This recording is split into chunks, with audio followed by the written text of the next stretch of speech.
Okay, and we have a second to that motion? We have a motion by Councilman Miranda, a second by Councilman Goods. All in favor?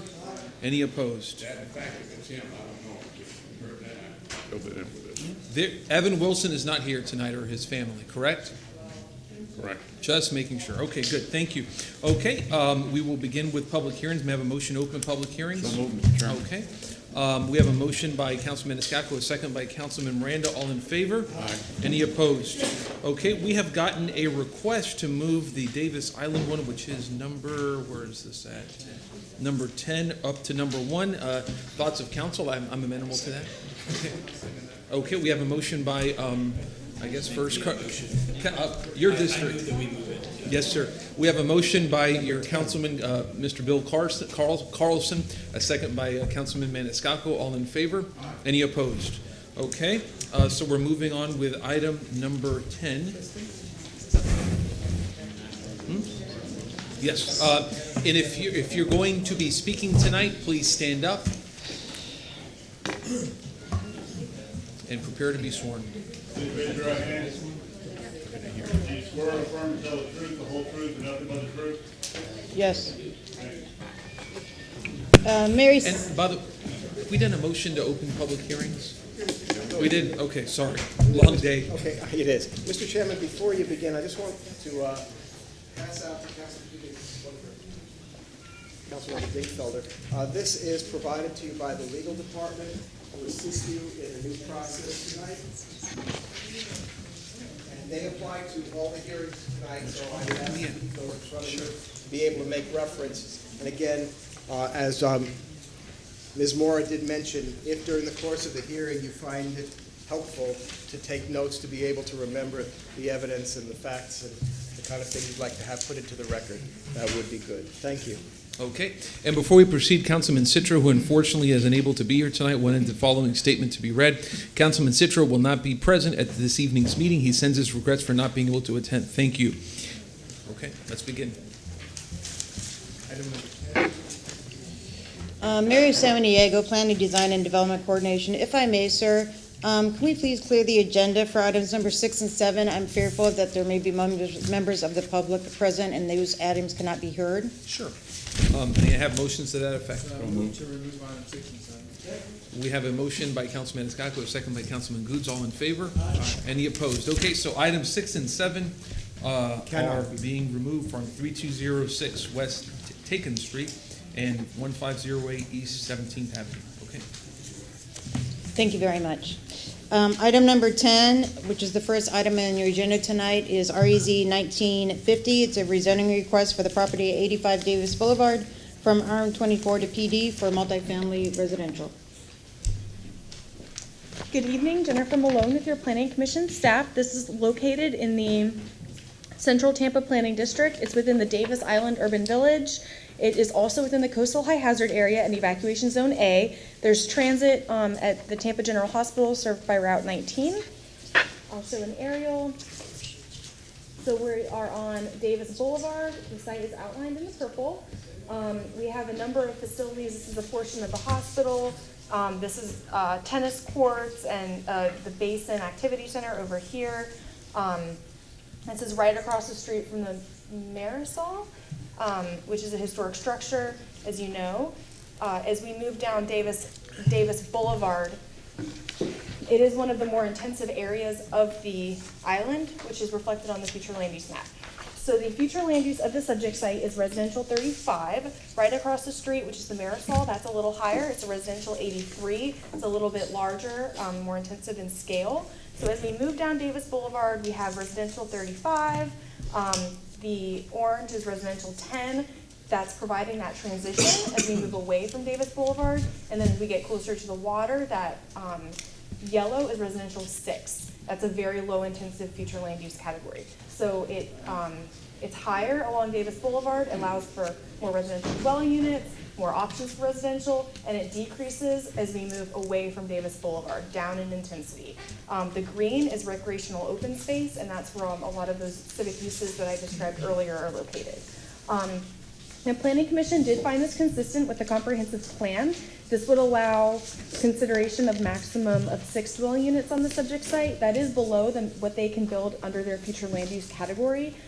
They could have more units under their future land use category, but they're not. This is urban in character, and the comprehensive plan does promote a more urban style of development pattern within these central city neighborhoods, as well as the fact that it is within an identified urban village. And we have specific policy direction on the urban villages, and this is supporting that. So we did find this consistent, as well as our policies on increasing the residential options for Tampa's population and providing a diversity of multifamily residential options. And that concludes my presentation. Thank you. Thank you, ma'am. Mary Samaniego, Planning, Design, and Development Coordination. Again, here's an aerial photograph with zoning laid on top of it of the subject properties. The current property is already zoned RM24, which is entitled for multifamily development.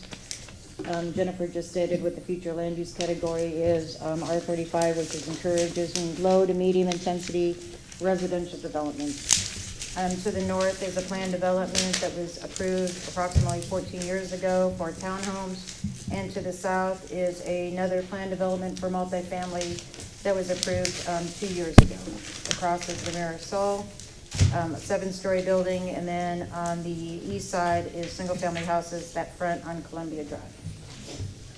Here is a photographic tour of the surrounding area. Here is the subject property in the corner of Bering and Davis Boulevard. It's currently a multifamily building with 8 dwelling units that was constructed in 1950.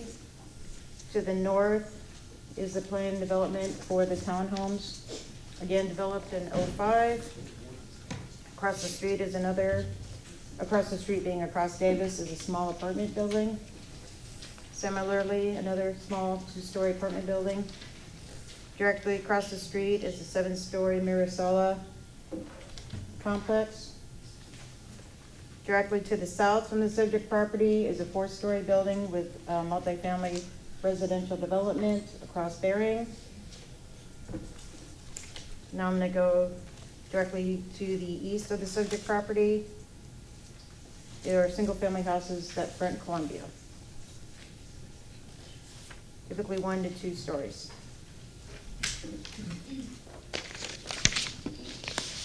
As I stated, the applicant is proposing a planned development. The applicant's representative will go in much more detail about the actual proposal, but briefly, again, it's on the northeast corner of Bering and East Davis Boulevard.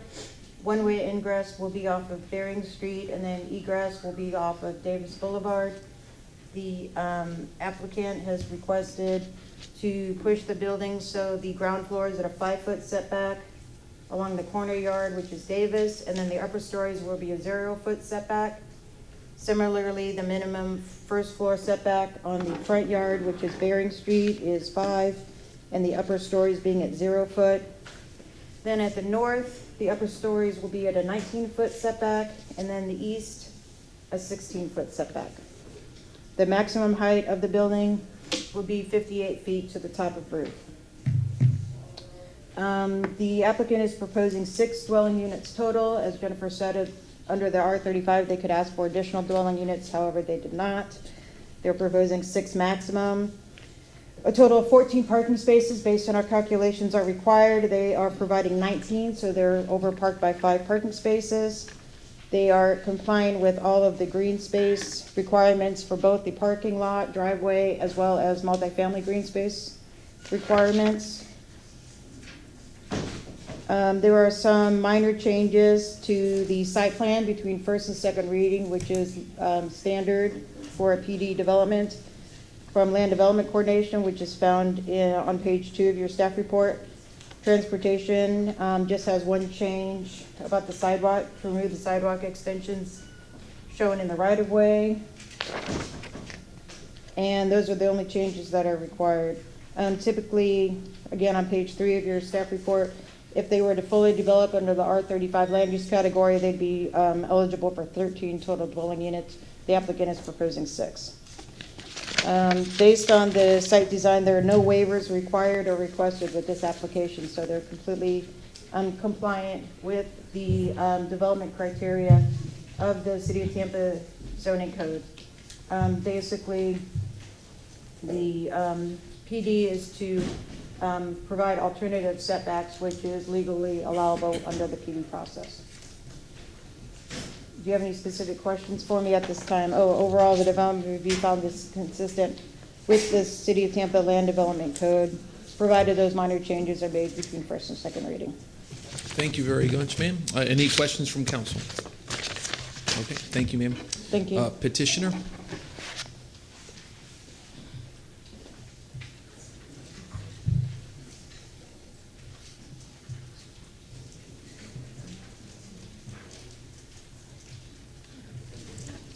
Good evening, Mr. Chairman, members of the council. My name is John Grandoff, Suite 3700, Bank of America Plaza.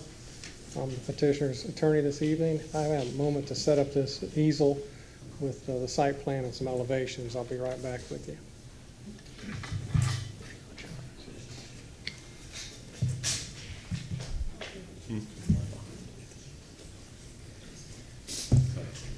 Physically. Mr. Chairman, Yes, sir. if I could for a second. I just wanted to say on the record, even though I was not sitting here, I was actually watching TV in the back and eating my dinner. So in case folks were concerned that I wasn't paying attention, I was. That delicious carrot cake. We had the carrot cake. Ugh. Paid for it later. Thank you, Bill.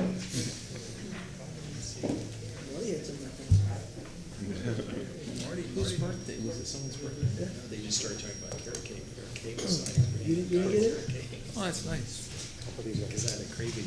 How much is a cake over there? I'm gonna take 40. I'm gonna take Lynn a piece. You're gonna, I'm gonna take Lynn a piece. She loves it.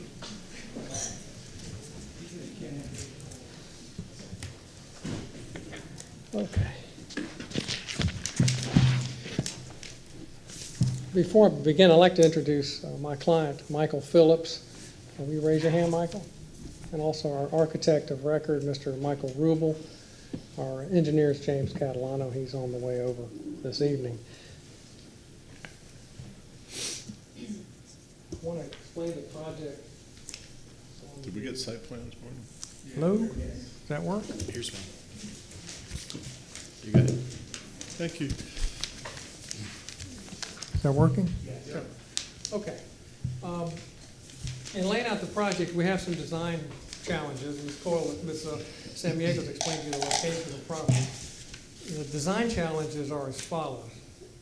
Davis Boulevard, before the split at the apex, is an arterial road on the west side. Bearing on the south is a local. There's multifamily residential to the north, single-family residential to the east. What is unique about the site and is the pole star of PD rezonings is uniqueness. Bearing is the front yard, not Davis Boulevard. So in an RM24 zoning district, which is the existing zoning district, the building would lay out as follows. Bearing would be 25-foot front yard. Davis Boulevard would be 7 feet setback. To the east, adjacent to the residential single family, would be 7 feet setback. The rear yard would be 20 feet. Another challenge is traffic. We want to avoid having Bearing being the major intersection. So what do you do about Bearing? Again, you prepare a PD site plan, and what happens is you bring the building south and you bring the building west. What do you accomplish? You provide a 24-foot yard setback to the north, 19 feet above grade. So that's 24 feet at grade. You provide 21 feet for this neighbor on the east side, and you push the setbacks towards Davis Boulevard, the arterial, as close as 5 feet, in line with the building to the north. The San Diego showed you that building. In line with the building to the south. And then you provide a yard on Bering Street, which measures 5 feet. What else do you accomplish? You create a circular pattern, one way of traffic that enters on Bering, comes into the parking garage, exits the parking garage, comes into the circular driveway, exits on Davis Boulevard. You avoid the traffic constriction at Bering and Davis Boulevard. You also create 19 parking spaces instead of 14 parking spaces, so you avoid the blighting effect of people parking on side streets, on Columbia Drive, on Davis Boulevard. You get them in the building where they need to be parking. So you have design challenges created by the uniqueness of the site and also the eventual functionality of the site. Number one, aesthetics. Number two, how do you manage the traffic? So that was our design challenge. Originally looked at, let's prepare an RM24 project, and that what you would get would you would have impact on this neighbor, impact on this neighbor, and you would create a difficult problem at Bering and Davis Boulevard.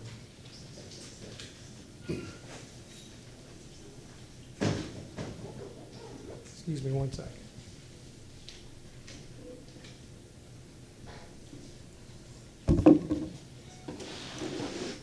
Do you have any questions at this point, site plan?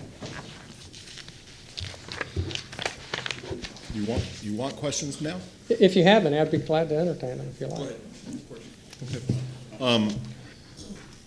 Mr. Granoff, you mentioned about the elevation of the road, or the lane, or whatever it's called, the internal road at the north end, I think? Right. You said was something like 17 feet? No, this is, you're right here? I don't know, the height. The height. The height of the road. The height, no, I meant the height of excuse me. I was describing the yard, the setback. The distance. Yes, the distance Okay. between this property line to the building at grade is 24 feet. Okay. As the building gets up and steps back, it goes to 19 feet. It steps forward, it goes 19 So feet. the elevation of the road is basically the street elevation as it wraps around the building? Yes, it'd be finished elevation. It would have to drain to West Davis, to Davis Boulevard. The stormwater will be vaulted. All right. And the current zoning is RM24, That's right. and I'm probably a little ahead of myself, but I'm reading the site data says you have a proposed maximum building height of 58 feet. Right. Is your request, what's the maximum allowable height in an RM24? 60 feet. However, 60 Once- feet in the code? right. Okay. There's a footnote number 2 in table 2, in table 4-2. It's 60 feet, but then when you reach 30 feet, you step back 1 foot for every foot above 30 feet to 60 feet. So they call that the cake effect or They something? call it the wedding cake effect, the effect. cake-like effect. So, in both studies, we're at 58 feet. So, in the RM24 study, it's 58 feet. And I'm gonna show you in a And plan view. you said right- the step back on the wedding cake is what in the current code? At 30? Once you reach 30 feet of height, Right, then for every foot over, you have to step back another foot. got it. Foot higher, So another it's- foot back, So it's 1-to-1. 1 to 1. That's footnote 2 Thank you, in table 4-2. thank you. And I've shown you on this plan, but we have elevations that Michael prepared, but it'll show you that the building height from 30 feet to 58 feet comes in right here. So the building really collapses really fast and affects the unit size and the unit count. In this study, And Mr. Randolph, I'll put you back on the clock as it appears. Yes. Councilman Yes. Dingfelder's done with his question. Thank you. Go ahead, Dwayne.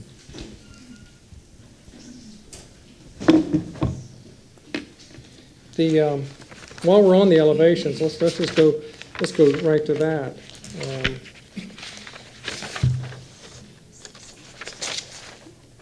Mike Rubel prepared these elevations, and this is not going to work because I don't know how to work this. I got it. Okay, that's, yeah, excellent, okay.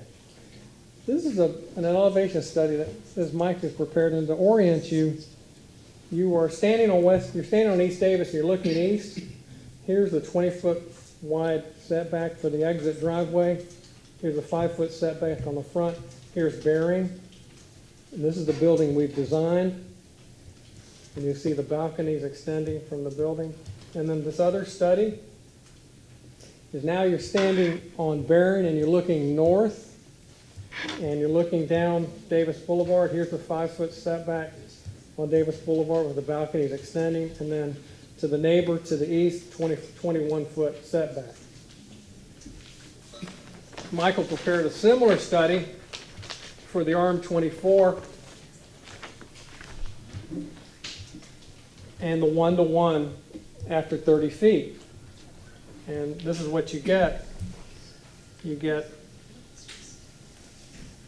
now I'm back on Davis Boulevard, I'm looking east. Here's the exit driveway, which doesn't function anymore because it's too narrow at 20 feet of code. Here's the front yard at 25 feet according to RM24.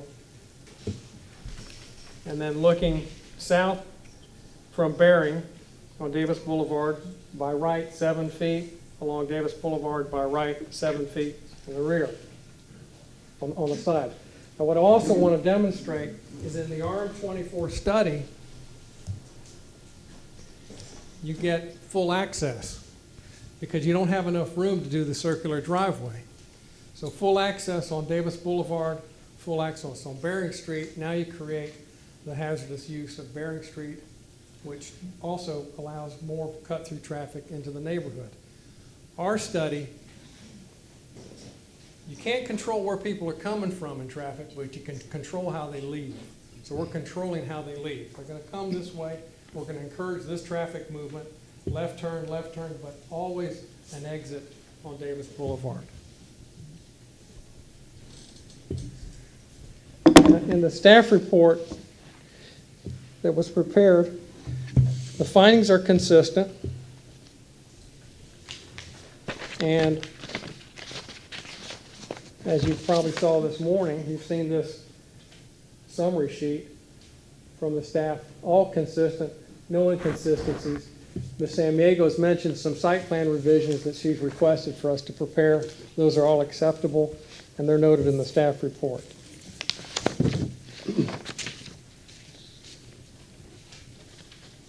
I urge you to read the findings on page 3, which apply to this site.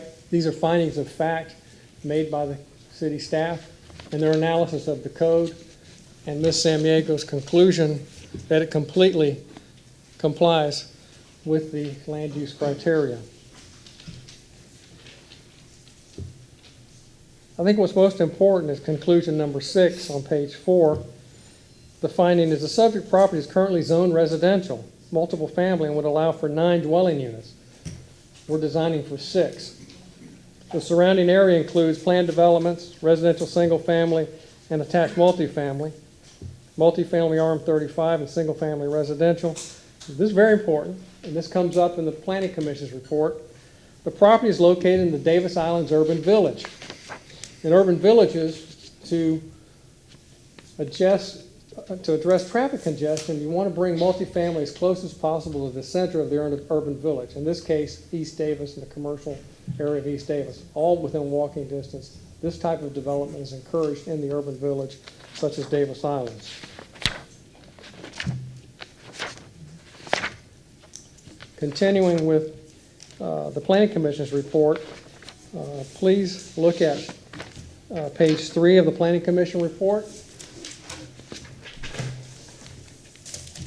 You'll see, maintain minimal front setbacks, building heights, and recesses within comparable range and street trees to provide a sense of vertical enclosure on the streets. Compatible development and redevelopment to sustain stable neighborhoods and ensure the social and economic health of the city. These are objectives.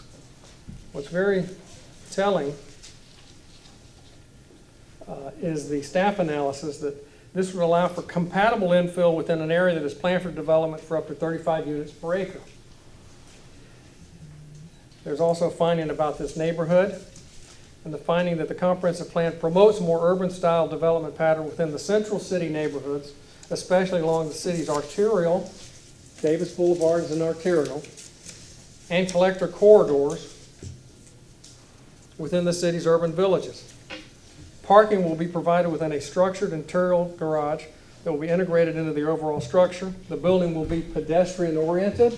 That's the buzzword these days. With the main lobby being provided along Davis Boulevard, as is the Marisol, as is the building to the north, as is the building to the west.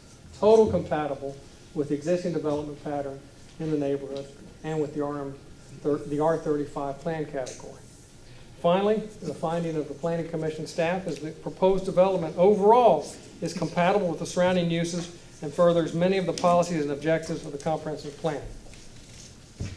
The conclusion, based upon the considerations the Planning Commission finds, these are findings of fact by experts in the field implementing the comprehensive plan, finds the proposed plan development is consistent with the provisions of the Imagine 2040 Tampa Comprehensive Plan.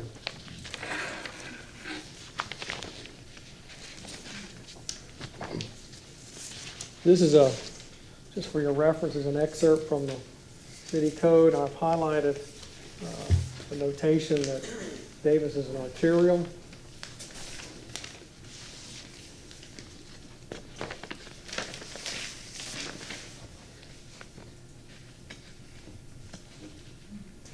And then here, in the purpose of the PD, the preamble of the PD, I think, says it all. Promote the efficient and sustainable use of land and infrastructure with careful consideration of potential adverse impacts to on-site natural elements, surrounding impacted neighborhoods, and cultural resources. That brings us full circle in what we analyzed in the studies of the RM24 plan, RM24 zoning, and in the PD solution. And to summarize for you, we were challenged by a front yard on Bering Street. We were challenged by keeping traffic centered on the site and parking centered on the site. And we were challenged by neighborhood to the east, neighborhood to the south, and how to best address their concerns and prepare a plan that is sensitive to the neighborhood, consistent with the comprehensive plan, and consistent with Chapter 27 of the zoning code. I ask you this evening for your approval on this application. Thank you, sir. Councilman Carlson. You've probably seen from our quasi box, we've been inundated with emails about this, and there's a line of people up there. You're going to have a chance to rebut whatever they say at the end. Yes. But just before they speak, could you address any of those issues? Why is there so much opposition to this? I think there's a misunderstanding that Davis Boulevard is the front yard. I've read the letters, and they repeatedly state that there's a front yard orientation of Davis Boulevard. It is not. In the RM24 zoning district, the front yard, be that as it may, is Bering, and we're bound to be 25 feet from that front yard. That was the design challenge. So that's a problem in this business where you have an unusual lot. That's the problem, was the frontage. Thank you, sir. Councilman Dingfelder. Thank you. Mr. Randolph, I was looking at the elevations on the page 3, I think. Yeah, I have them on board. I forgot to put them up. That's the east elevation, and the north elevation, and the south and the west.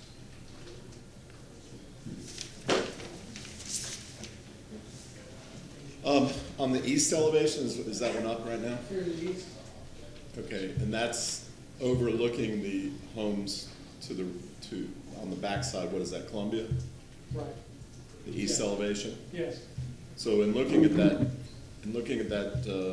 drawing, I'm counting, I think, 18 windows and 9 terraces, some as high as, if you say, 58 feet for the top, so that some would be as 40 feet or 30 feet, depending, I guess, on what floor you're on, overlooking backyards. Now show me the west elevation if you could. That's the Davis Boulevard elevation with the entry. Again, these are So rough you don't have, elevations. so you don't have as many terraces there, I guess. What do you have? Is it 3 terraces or 6? I can't tell.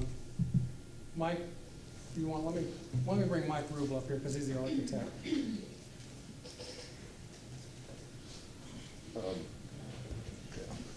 Thanks. The terraces are conceptual right now. We haven't laid out the actual unit plans, but as you can see on the north, there would be You might have to speak up. there would Say be your name. 6 terraces, or actually 3 terraces, and then the rest are all windows. For the west, and then pull the other board up on the east. The east, you have 3 sets of balconies, so 9 total, and then the rest are windows. Lots of fenestration. It So- mirrors the project across the street right now. Say, It mirrors the project across the street at 91 Davis. If you've happened to seen it, same aesthetic. so, did you have any concerns as you were doing this, or feedback from your surrounding neighbors? I assume you must have talked to some surrounding neighbors in this process. I know the house Let behind me the, finish my sentence. just oh, for I'm the sorry, record. thought you had, apologize. Did you have feedback and any concerns in regard to a lot of terraces and windows overlooking people's backyards? We had that a couple months ago in another project, and people expressed concerns, single-family homes on the backside of a tall building. Yeah, it's always a concern. And we have approached the Davis Island Community Association, presented the project to them, and taken their feedback. But How about the immediate surrounding neighbors? the immediate neighbor to the east, the house is for sale, so we have not been in touch with them. The project to the north is a multifamily townhouse project of about the same height. We have not been in touch with that immediate owner, no. So there's only one home on the east side? Correct. Okay, thank you. Thank you. Okay. Councilman Goods. Mr. Randolph, you said it seems like the opposition is because it's believed that the front is on Davis versus Barron. Is that factual from staff? Do we know what front to back is, from side to front?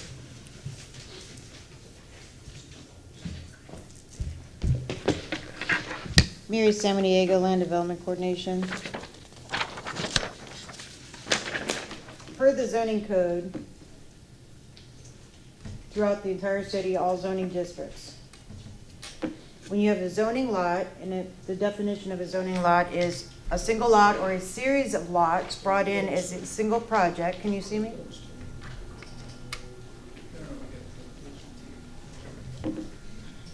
You good? Okay.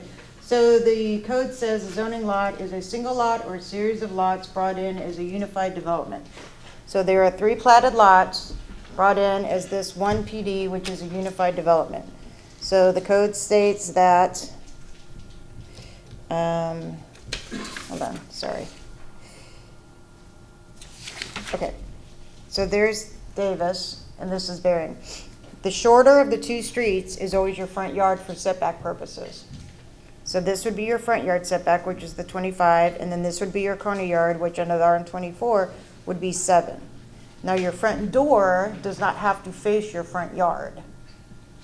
But for setback purposes only, the front yard on a corner lot is always the shorter of the 2. Mr. Chair? Yes, sir. Go ahead. Just as a follow-up to that, Mary, do we have a process other than the PD process to, if somebody says, you know, that doesn't really work for me, the front yard, where the quote front yard is in the code? Is that possible to get a variance on that, or any other process other than a PD? Yes, you could ask for a design exception for your front yard to be considered your corner yard for setback purposes and vice versa. It would be an administrative design exception. Could that have been done here? That could have been done here. Was it done here? No. Thank you. Okay. Next, we move to public comment. If you're here to comment. Mr. Yes, sir, go ahead.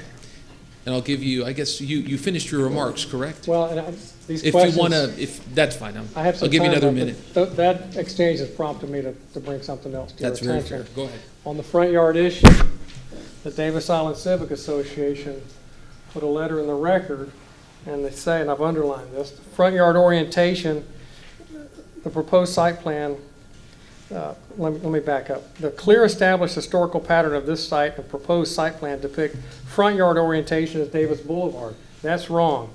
As shown, the applicant is proposing the front yard on bearing, which is right. That's what we're doing correctly. As such, the site plan must be modified to meet front yard requirements of the code. We are, and we're not requesting a waiver.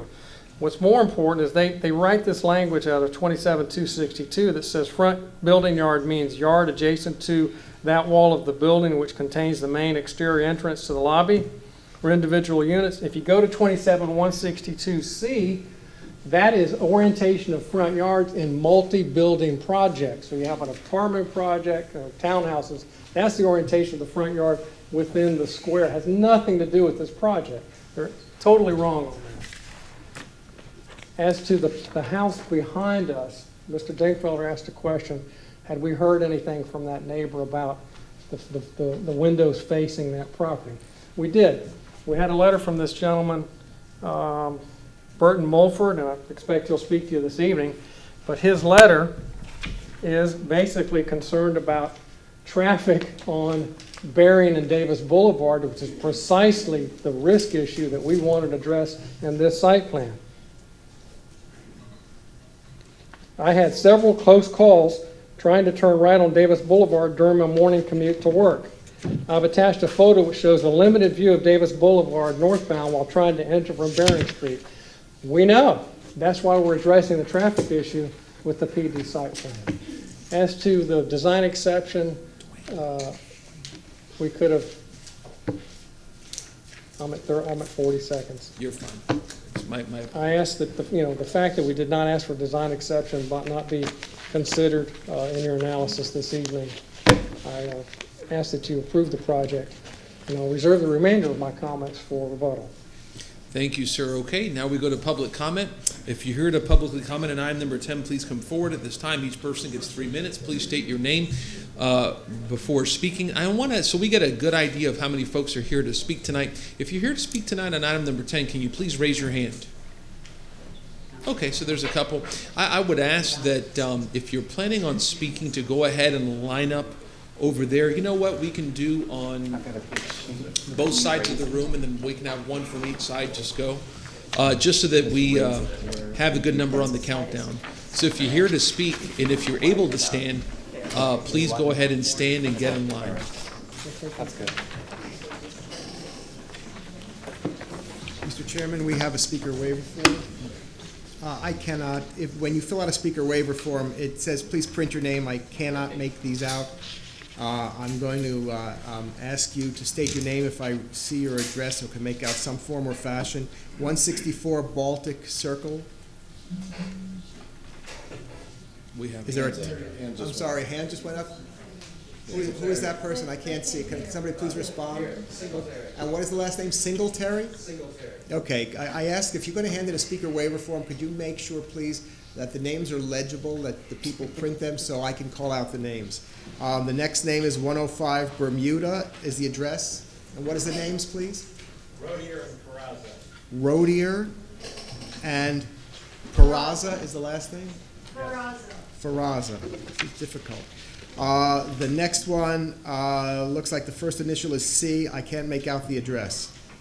C. John. And what is the address? 66 Columbia Drive. Okay. Now, mind you, members of the audience, that when you sign one speaker waiver form, you're only permitted to sign one speaker waiver form to give up your 3 minutes. Each person who signs a speaker waiver form contributes 1 minute to the speaker's time. Please make sure you don't submit your name on more than one speaker waiver form. The address of somebody at 41 Bering, what is the name, please? Hamrick. What is the last, sorry? Hamrick, H-A-M-R-I-C. Hamrick, okay. Fred, starts with an F at 82 something Drive. Is that Columbia Drive? Columbia Drive. And what is the name? Fred. Fred, what's the last name? Farzanigan. Pardon? Farzanigan. Farzanigan, thank you. Katie Marquez, please. Here. Thank you. And Burton Mumford, 41 Barry? Speaking. You're speaking. So that you get the 3 minutes, and you have 1, 2, 3, 4, 5, 6, 7 names for a total of 10 minutes. Thank you. Hello, my name is Burt Mulford. My husband and I live at 41 Bering Street, next door to the proposed development. And I wanted to correct the record. There are 2 homes directly adjacent to the proposed development. And we do have our house for sale, but we're still living there. The Florida Trust for Historic Preservation hosted an architectural tour that showcased the Farzanigan house, along with our house, as a classic example of historic residences on Davis Islands. The Florida Trust is an organization whose mission includes the safeguarding of the historic and cultural fabric of communities. Additionally, the organization promotes community input in the policymaking process. With that in mind, here we are before you, being given an opportunity to participate. So thank you very much for your time. Robert Willage of the Sarasota School of Architecture created our house for Mr. and Mrs. John Guyton in 1963. Albert Alfonso Sr., who had just emigrated with his family from Havana, was the architect in charge. The end result was one of the most unique, critically acclaimed mid-century modern houses in Florida. My husband Dean and I feel like we are the caretakers of the Guyton house, both indoors and outdoors. It's become very important for us to protect our home and surrounding neighborhood's integrity. We feel honored to live here. Accordingly, it is our responsibility to ensure that single-family home rights are protected. It's of utmost importance to our neighborhood that developers respect and follow code. It is my opinion that this planned development rezoning application has the main purpose of bypassing code so that bigger condos over 4,000 square feet can be constructed than would be feasible if the RM24 setback and height criteria were applied. The proposed project discounts the interests of neighboring property owners by pursuing workaround to build a massive structure. Disregard of code is becoming more and more frequent in our neighborhoods. There is no specific hardship that would justify a rezoning. Comparing 85 Davis to the rezoning of 91 Davis would be an apples to oranges comparison. A significant difference between the two are that 85 Davis borders single-family homes, whereas 91 Davis borders multifamily homes. It is vital to the well-being of our community that the rezoning process shall not be used for the purpose of waiving current land development regulations. Respectively, I'm strongly opposed to the application of rezoning.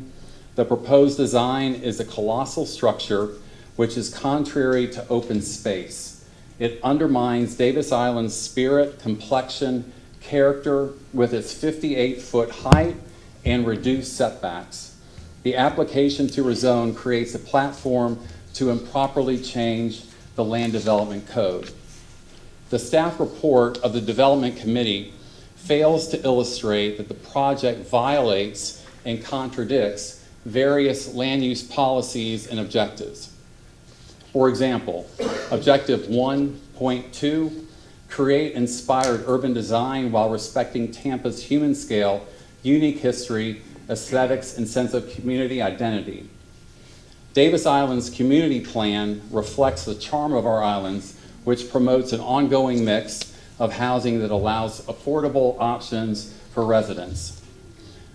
The bulky proposed structure would be out of sync with this neighborhood. So I've got a photo here where I have It's upside down. upside down. I have laid the Verzanigan house, which is adjacent to the property proposed, to the current Islander, which has the same height as the proposed development. So this really shows how bulky the overall project would be butted up against single-family homes. To approve a site plan would diminish the very character and essence of the adjacent houses. With respect to unique history, 6 of the most historic houses on Davis Islands are on the block of Columbia, directly adjacent to the proposed development. Another example is policy 123, relate new buildings and development to the context of the neighborhood.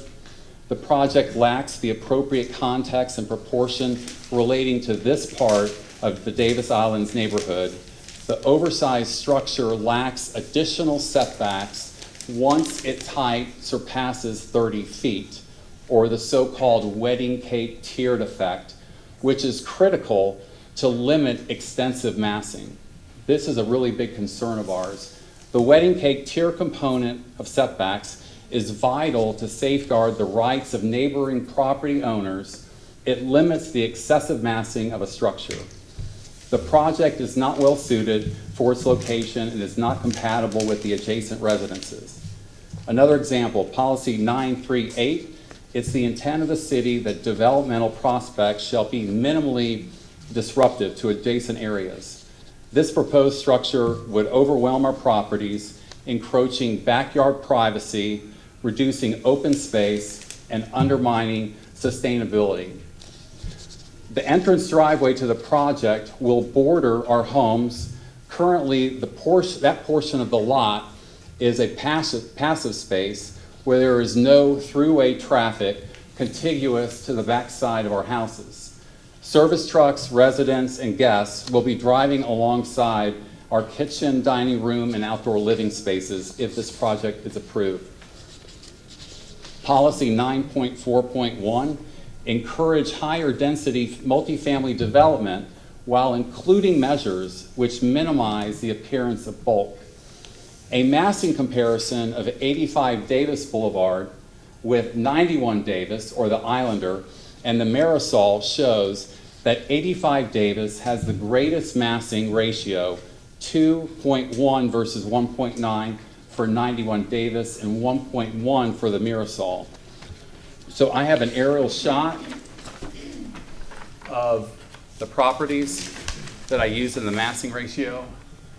And as you can see, the Islander is this structure here, which you can see is massive. The proposed project is here at 85 Davis, and the Marisol is here. Marisol has a lot of land surrounding it, and it also has the water, so the mass ratio is significantly less for that. And then I've got this massing comparison matrix, where you take the overall lot size and you put the building area, divide that by the lot size, and you come up with this ratio. So this proposed project is going to have the highest mass ratio of those 3 comparisons.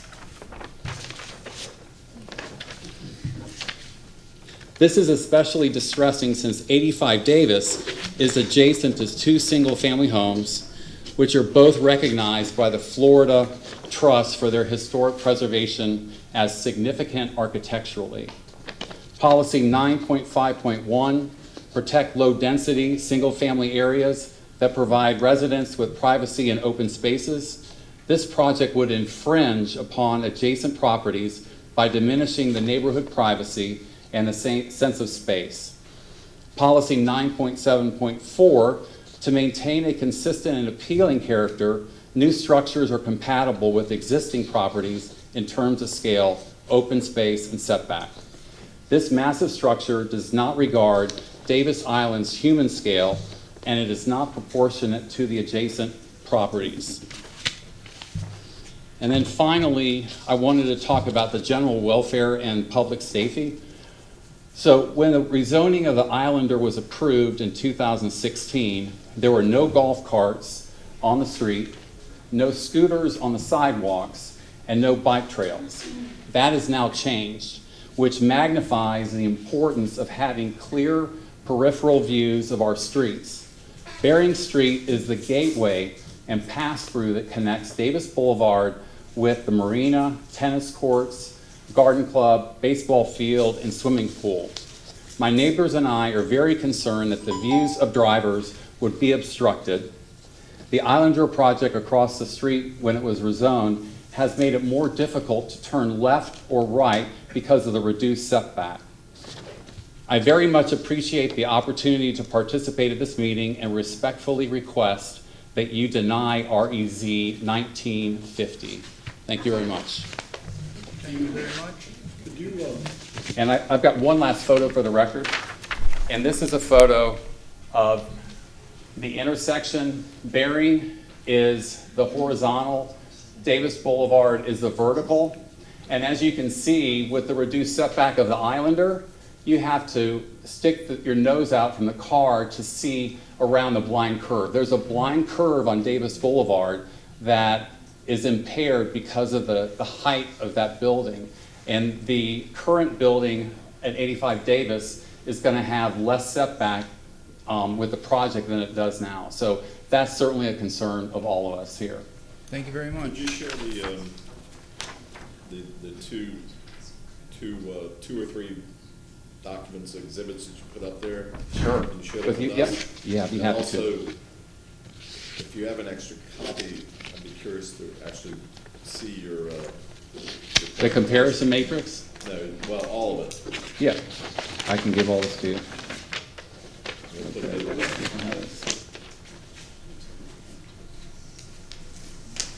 Okay, thank you very much. Next speaker, please. Do you have a speaker waiver form?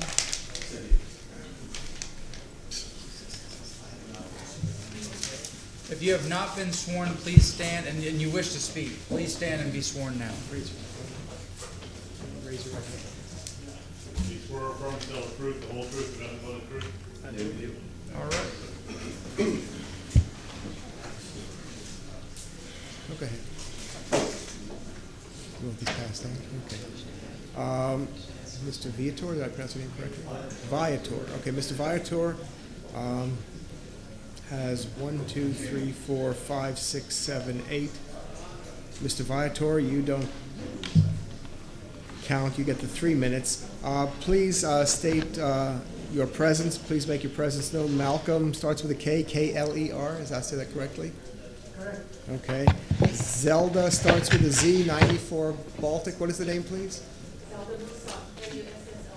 Okay. Joan Ferlita. Thank you. Don Ferlita. Thank you. Jeffrey, it starts with an N. Thank you, sir. Tom Brandon. Tom Brandon, thank you. Nell Green. Thank you. That's 7 names plus 3 is 10 minutes.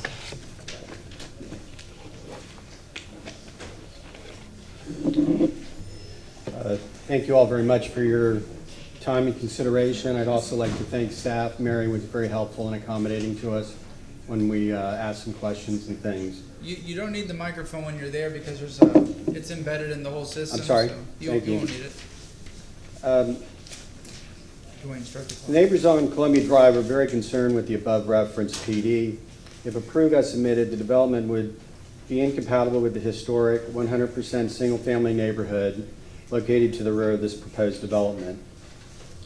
As Bert mentioned, there's 2 significant homes right up next to it, the Guyton home, which he's the owner of, and the Verzanigan home, which has been a lovely maintained and restored Mediterranean revival home from the 20s. There's actually 8 Mediterranean revival homes original to the island. The biggest issue we have with the project is the massing. The project's mass, scale, and bulk overwhelms nearby adjacent single-family residences. The other thing is we don't really see any hardship. Under RM24, it's a pretty significant zoning category, and there's tremendous opportunities to develop in that. You realize that there are setbacks required, but it's a very generous zoning category. We feel because of this massing, we don't think it's consistent with the City of Tampa Land Development Code or with the Imagine 2040 Tampa Comprehensive Plan. We believe the City of Tampa did not properly or adequately consider the purpose for the site plan controlled rezoning, and therefore we believe that the proposed rezoning is inconsistent with the City of Tampa.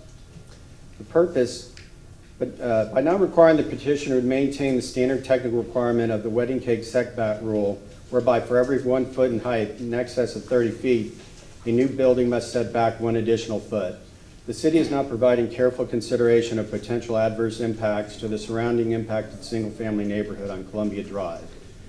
The purpose, Section 2736 purpose, promote the efficient, sustainable use of land and infrastructure with careful consideration of potential adverse impacts, natural elements surrounding impacted neighborhoods. More specifically, we do not agree with the conclusion that the site plan associated elevations provide the mechanism for ensuring that the proposed development will relate to the site and the surrounding built environment as required in Section 2736.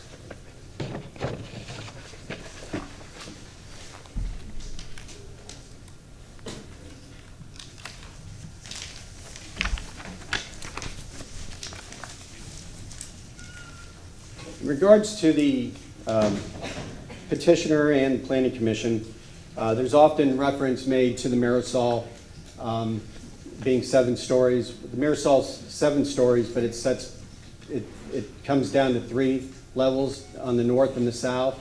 There's actually a setback of 120 feet between the 3-story wing on the south and 165 feet on the north. The entire site is only 120 feet deep on the subject property we're discussing tonight.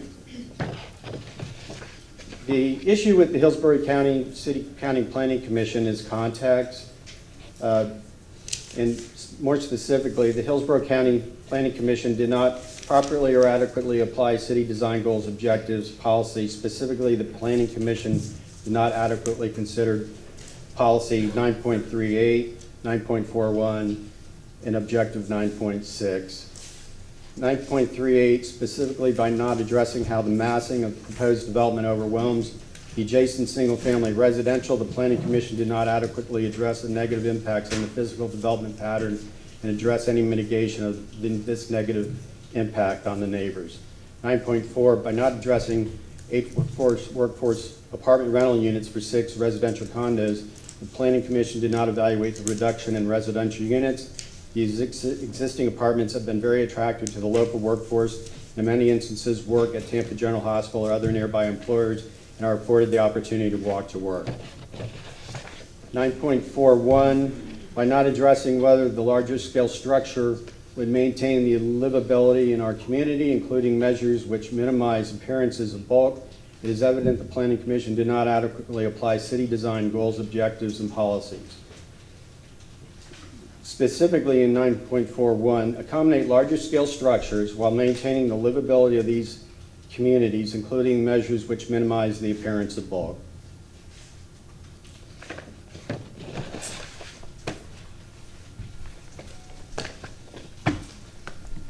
Looking at the historic nature of Davis Island in the original planning, Palace of Florence, we believe, is a perfect example of how setbacks should, in the adjoining properties, should relate to the single-family residential.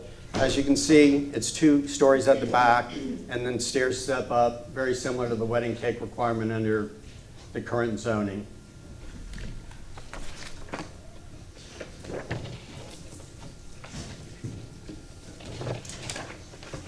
Petitioner's proposed plan disregards several major setback requirements, both at grade level and upper levels, with additional wedding cake setbacks.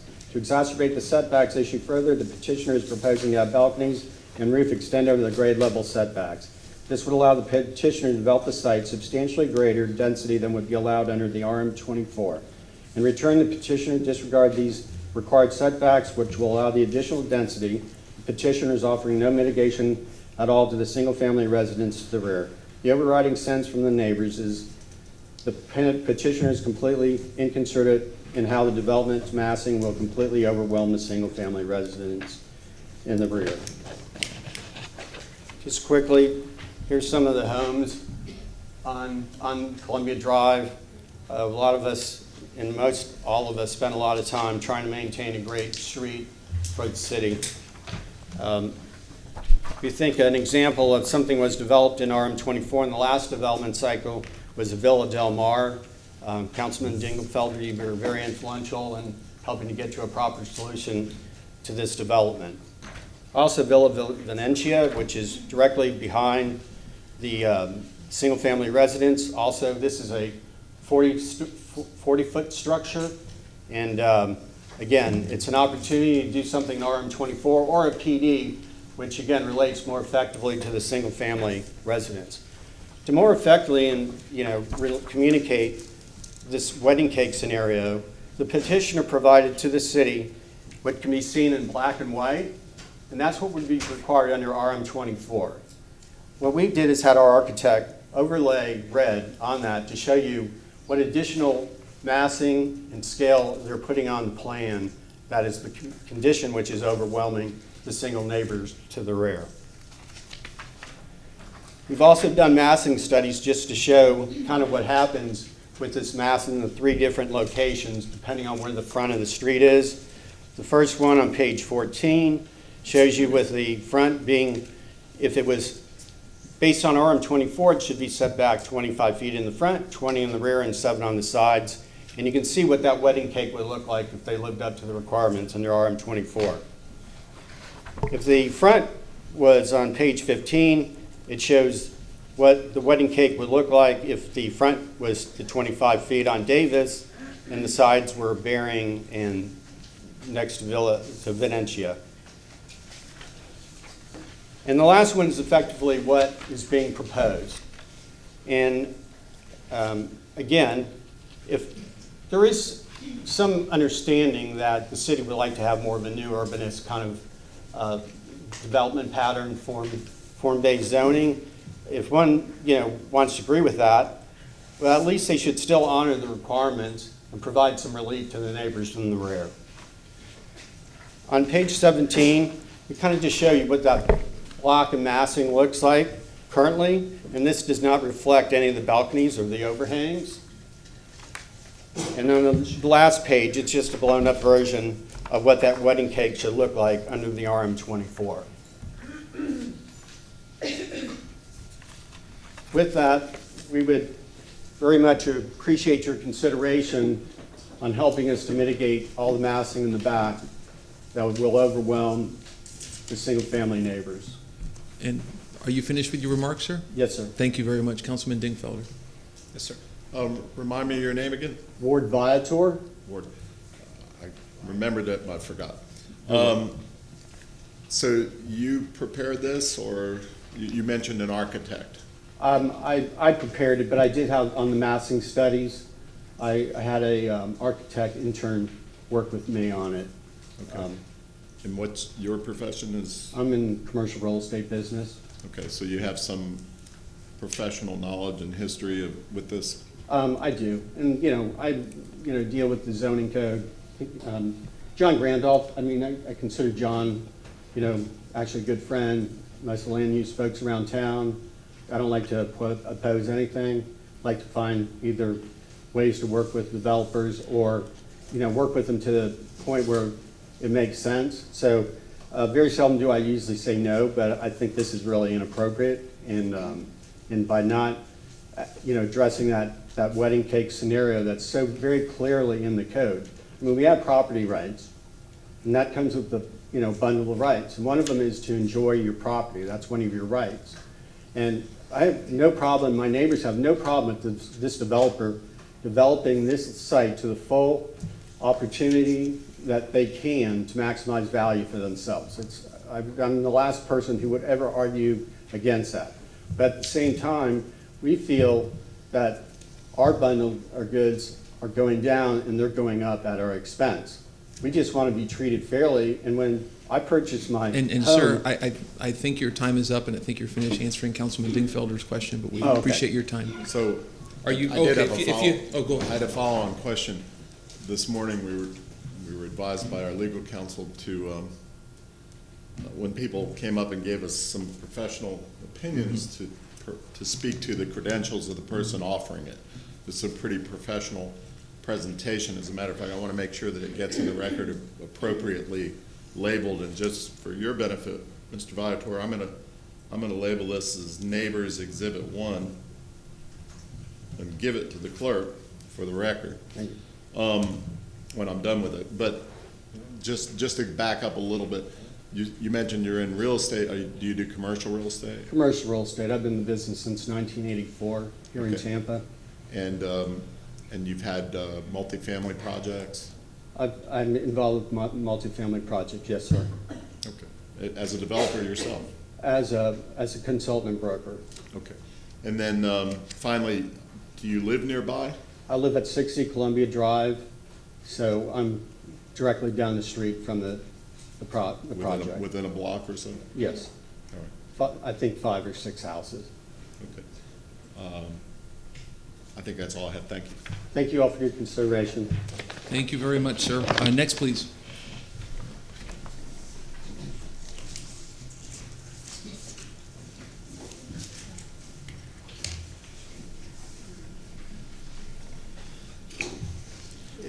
Ms. Davis?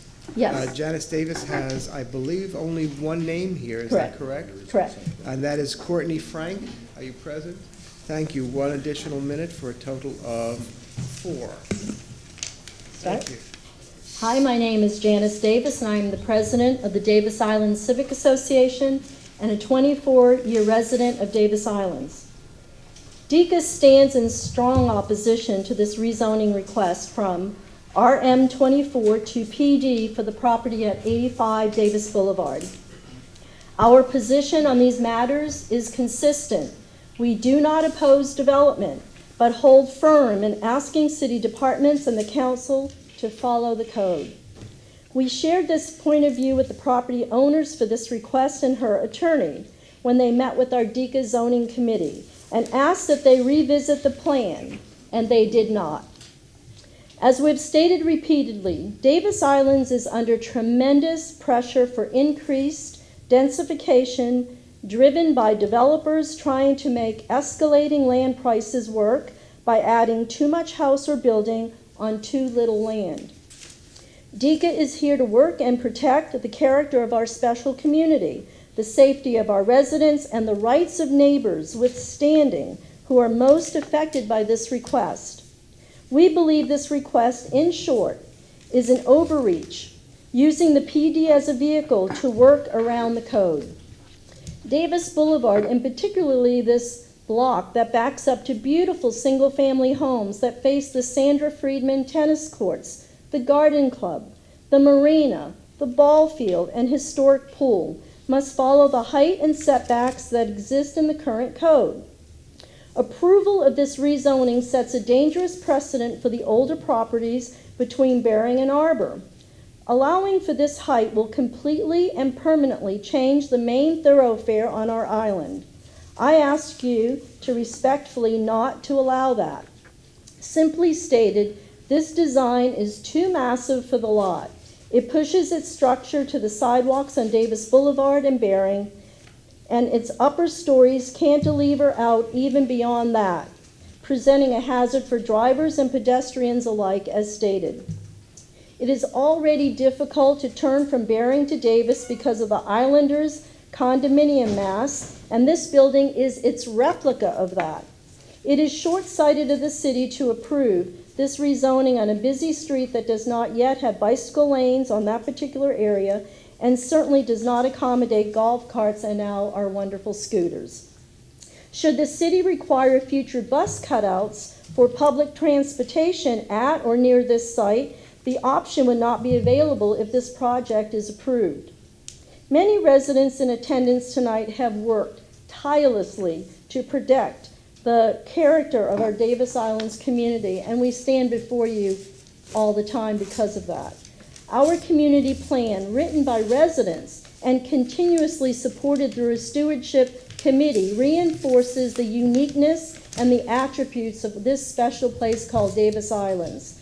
We also take great pride in the economic diversity of our neighborhood and want housing that accommodates neighbors at all levels of income: nurses, students, firefighters, law enforcement, as well as trade workers who help to run our city.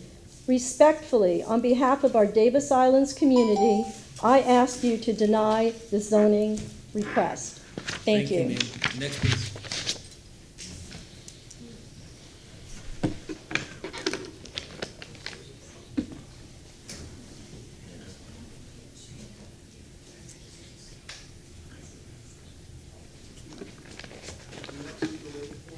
I don't need one, thank you.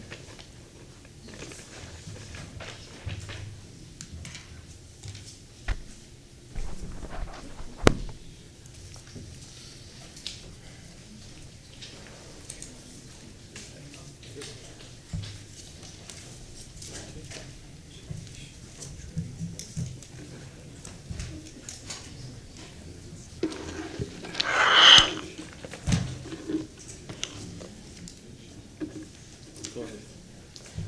I can start? Yes. Thank you. Debbie Zimmerman, 192 Corsica Street, and I have been sworn. The proposed development is huge and way outside the scale contemplated within the Land Development Code. When reviewing this application, it is important to keep in mind that this development may be built in an RM24 zoning district without any waivers, variances, exceptions, or a PD. The developer just needs a bigger site. The design challenges mentioned to you tonight were never addressed in the application or in the project narrative. The problem is not with the Tampa Comprehensive Plan or the Land Development Code. The developer's problem is self-imposed, as they are just trying to build something that is too big for the site. If they want to build this structure in an RM24 zoning district, they can. They just need a bigger site. Note, this development is substantially similar to 91 Davis, which is currently under construction and was approved via PD zoning in spite of neighborhood opposition. Referring to this photo, 91 Davis is here, 85 Davis is here, and the Marisol is here. We all recognize that decisions that seem appropriate when rendered may, in hindsight, be inappropriate based on additional information regarding the facts and circumstances. We believe hindsight has demonstrated that the rezoning for 91 Davis was inappropriate and out of character with the neighborhood. I have introduced 4 letters into the record addressing or providing: 1, historical information regarding 91 Davis demonstrating the neighbors' pleas to deny the development as it would be too large for the site and incompatible with the character of the neighborhood. 2, comments to the current staff report with specific references demonstrating the request is inconsistent with the Tampa Comprehensive Plan and Land Development Code. 3, addressing massing determination and concerns which are clearly apparent via the visual evidence and analytical data. 4, correspondence demonstrating that the lot determination is inconsistent with the Land Development Code and established historical pattern. Please recognize that our community is not opposed to redevelopment. We only ask that decisions follow the code. Deviating from the code takes rights from certain residents and gives them to others. For all the reasons outlined below within my correspondence, I respectfully request denial of REZ 19-50, and I would be pleased to address my personal qualifications if you would like. Thank you. Thank you. Next, please. If you're finished. Oh, do you want our qualifications in the record? Yes. I've been in the real estate business in Florida since 1993. My real estate career started probably in 1984. I'm a registered municipal advisor for the Housing Finance Authority in a major county in South Florida. I've been in affordable housing in Florida since 1993. I read codes all the time, and I have developed sites in Tampa. Thank you. Thank you. Next, please.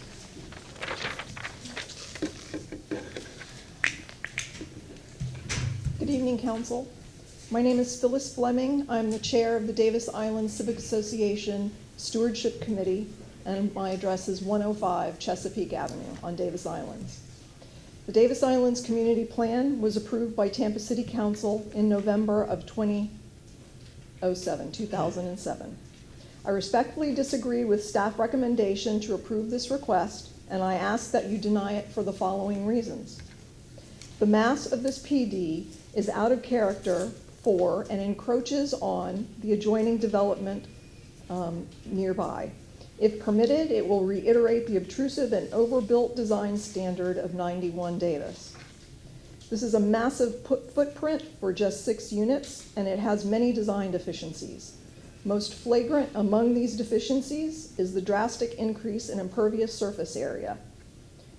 This issue, in addition to those raised by other islands residents, conflict with the Davis Islands Community Plan, as well as the Tampa Comprehensive Plan.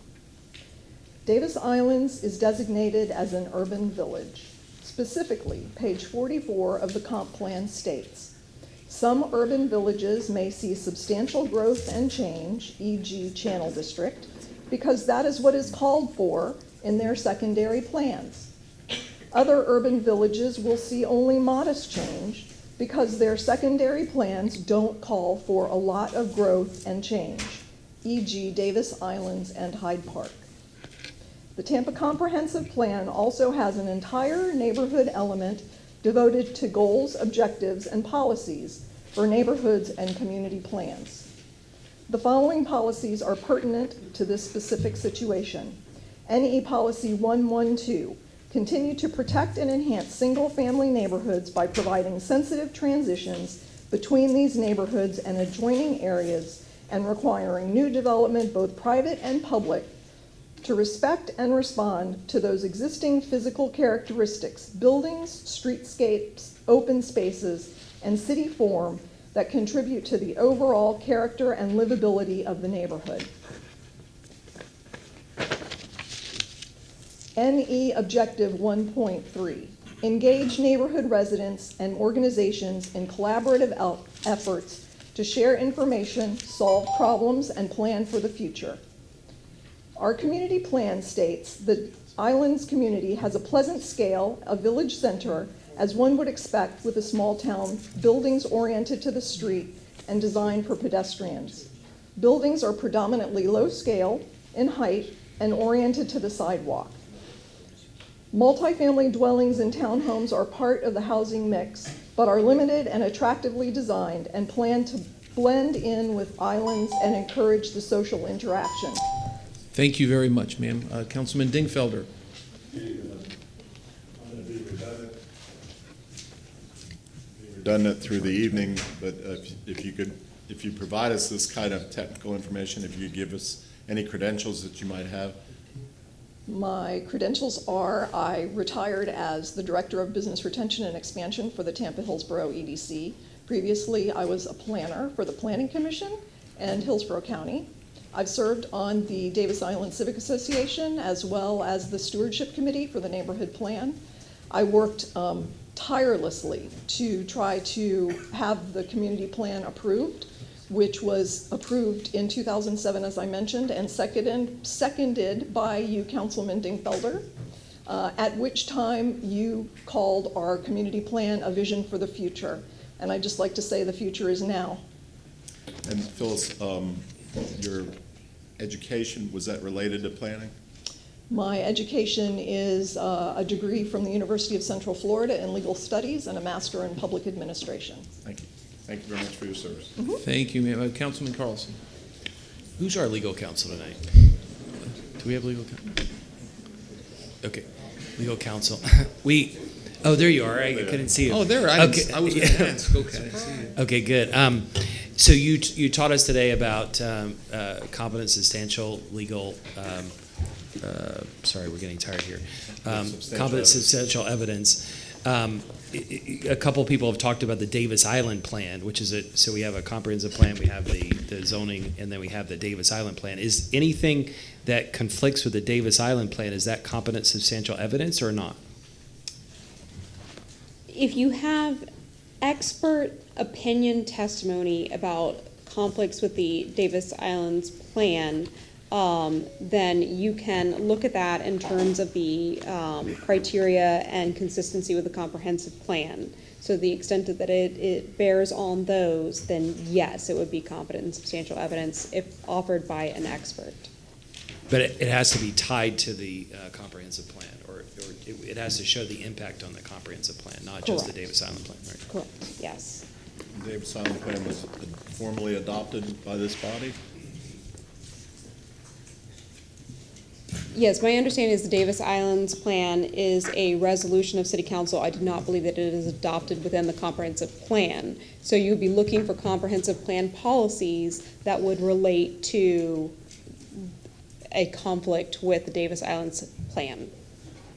If Jennifer Malone from the Planning Commission may have a good explanation on that as well. Kristen did fantastic. I would just like to clarify that their plan is incorporated into the comprehensive plan as an information to read about what the community vision is, but it was my understanding that it was approved by resolution, and there's no specific policy direction for Davis Island.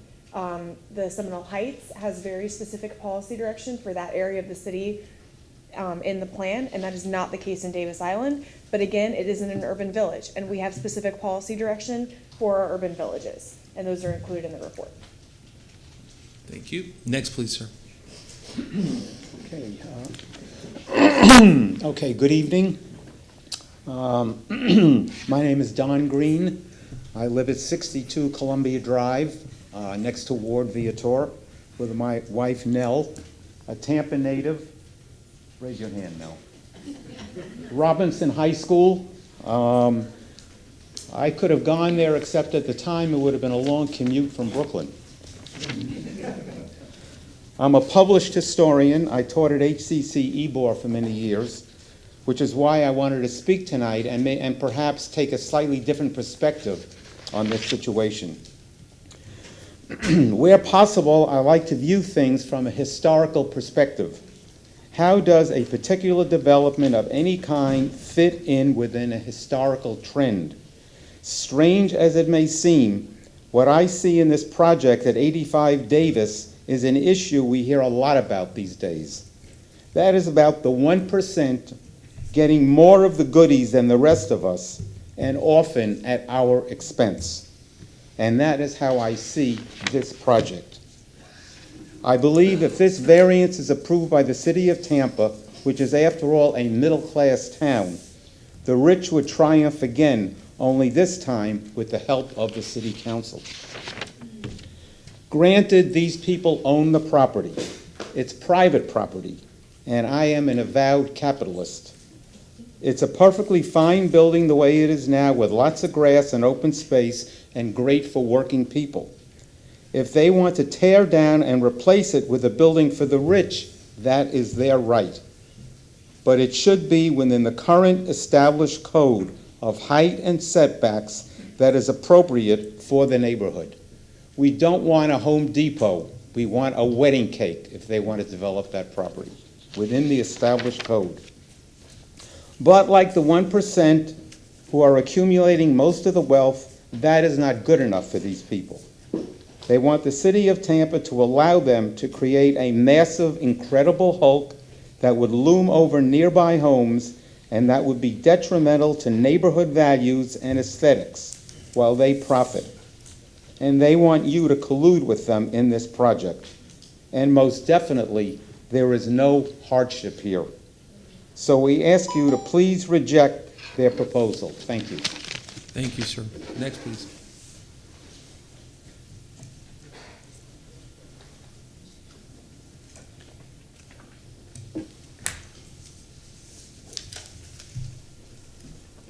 Good evening, Tampa City Council members. Thank you for the opportunity to address you tonight. My name is Christine Durr, and I'm a 17-year resident of Davis Island. I live in this house. It's 78 Columbia. I live there with my husband and my family. I am here to speak in opposition to this project, and I live right next to the Farzanigans, and then the Farzanigans are right next to the Guyton house. You heard Bert earlier, and I would like to use my time to read a letter from Carol Guyton. And it says, "Dear Tampa City Council, my name is Carol Guyton, and I lived at 41 Bering Street from 1963 to 2013. My husband John attended many city council meetings while we lived on Davis Island. He served several terms as president of the Davis Island Civic Association. He was a vigorous advocate for maintaining the charm, character, and spirit of this unique and diverse neighborhood. Joan Saul, Gloria Russo, and John spent many evenings meeting in our living room to discuss how to protect the integrity and character of Davis Island. He and I were especially concerned about the desire of developers to rezone with the purpose of circumventing setback rules. Consequently, the rights of the surrounding property owners would be infringed. The preservation of healthy open space is very much the ambiance and complexion of Davis Island. The massive scale of the requested development is contrary to open space. If the request is granted, the reduced setback of the building will make it more difficult for drivers to turn onto Davis Boulevard from Bering Street because of their more obstructed view. With extraordinary respect to the Tampa City Council, my husband John would be steadfastly opposed to the oversized and towering proposed development. Likewise, I am firmly opposed to the request for rezoning REZ 19-50 located at 85 Davis Boulevard. Sincerely yours, Carol Guyton. And with my remaining time, I would like to address some remarks that the petitioner made that somehow all of us that are here speaking in opposition to this project are somehow misunderstood or misinformed, or we just don't understand. We do understand. That's why we're here.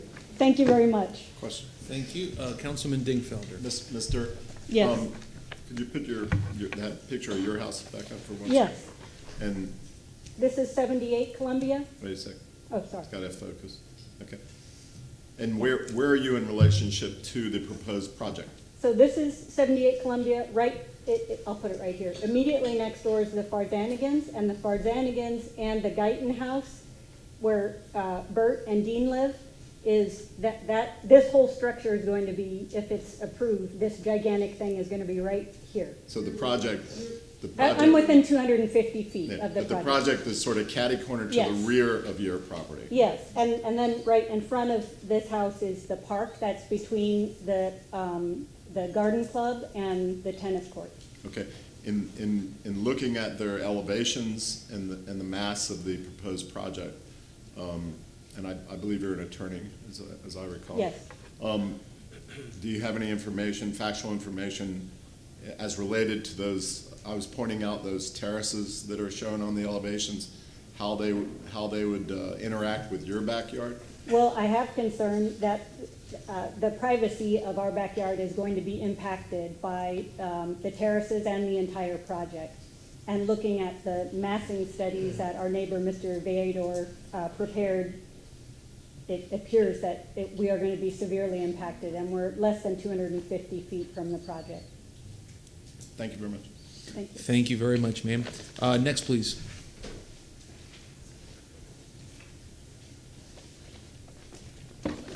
Hello, I'm Patricia Nagley. I live at 4310 West San Juan Street in Tampa. That's in Virginia Park. I've lived there for 30 years, and I'm also the secretary of the Virginia Park Neighborhood Association. I would like to remind each of you of campaign promises made to listen to Tampa's neighborhoods. And with that, I would now like to read a letter sent by the Virginia Park Neighborhood Association President Thomas Connolly to the City Council on July 17th of this year. Dear City Council, I am writing in opposition to the rezoning of Res 1950 located at 85 Davis Boulevard. As a president of a neighborhood association facing similar challenges with developers looking to circumvent the existing zoning requirements by seeking rezoning to a PD, I join with my Davis Island neighbors to fight this massive structure that will not comply with the RM24 setback requirements as stated in the official schedule of district regulations. It has become apparent that many developers are not using the PD, plan development, as it is intended and as it is stated. Quote, developments that are characterized by unique conditions or situations which other zoning districts cannot accommodate, including but not specifically limited to unusual physical or environmental features, transportation, access, etc., end quote. The applicant has not stated any unique conditions or situations that the current RM24 requirements do not allow. The applicant is using the PD to overcome the required setbacks that are not a unique condition or situation. These types of rezoning requests should not be considered unless they meet the requirements stipulated in 27-156 and should be denied at the pre-application counseling phase with the Land Development Coordination Division. The PD petition is also in contravention of Imagine 2040, Tampa's comprehensive plan, which states, quote, limit the use of planned development district rezoning petitions to allow development consistent with future land use designation, but not otherwise permitted by current zoning districts, end quote. The current RM24 allows up to 9 dwelling units, so a PD is not needed, warranted, or allowed if the requirements and guidance of Tampa City Code and Imagine 2040 are enforced. Please deny this petition for not complying with the requirements or intent of City Code and Imagine 2040, since it does not, quote, promote and encourage development where appropriate in location, character, and compatibility with the surrounding impacted neighborhoods. Thank you very much, ma'am. Built environment and existing geography. Thank you, ma'am. Councilman Dingfelder, do you have a question? Ms. Nagley. What was the comp plan code number you cited? I didn't catch it.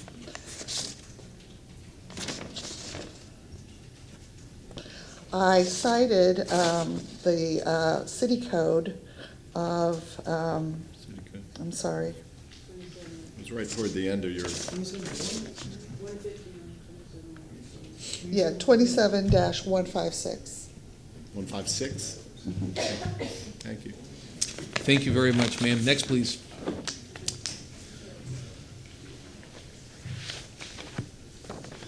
Hi, my name is Carol Ann Bennett. I am on the Executive Board of the Virginia Park Neighborhood Association. Our president, Tom Connolly, couldn't be here tonight. I am here to speak in opposition of this rezoning. My father-in-law owned a construction company in New York. Now, I was born in Florida, and we native Floridians, we hate it when people from up north say, up north, we did it this way. Now, I apologize, I'm a Southerner. I can't do a New York accent no matter how hard I try. But the point is, they get this right, and we get it wrong. In New York, and also here, I'd like to add, the buyer has a legal responsibility to know what they can and can't do with a property when they buy it. Up there, people buy the property that will fit their plans, and they make their plans to fit the property. My mother-in-law owned 0.92 acres. She couldn't do things that required 1 acre, period. That was known and accounted for when it was purchased and when it was sold, because that was the zoning. Simple, consistent, predictable. Up there, they don't waste everyone's time and resources trying to constantly get special exceptions to every single rule. When the builders told City Council they wanted to rewrite the tree code, the main reason they cited was predictability and consistency. They wanted to be able to look at a lot and know what they could do with it and not waste their valuable time trying to get variances. Well, I agree with them.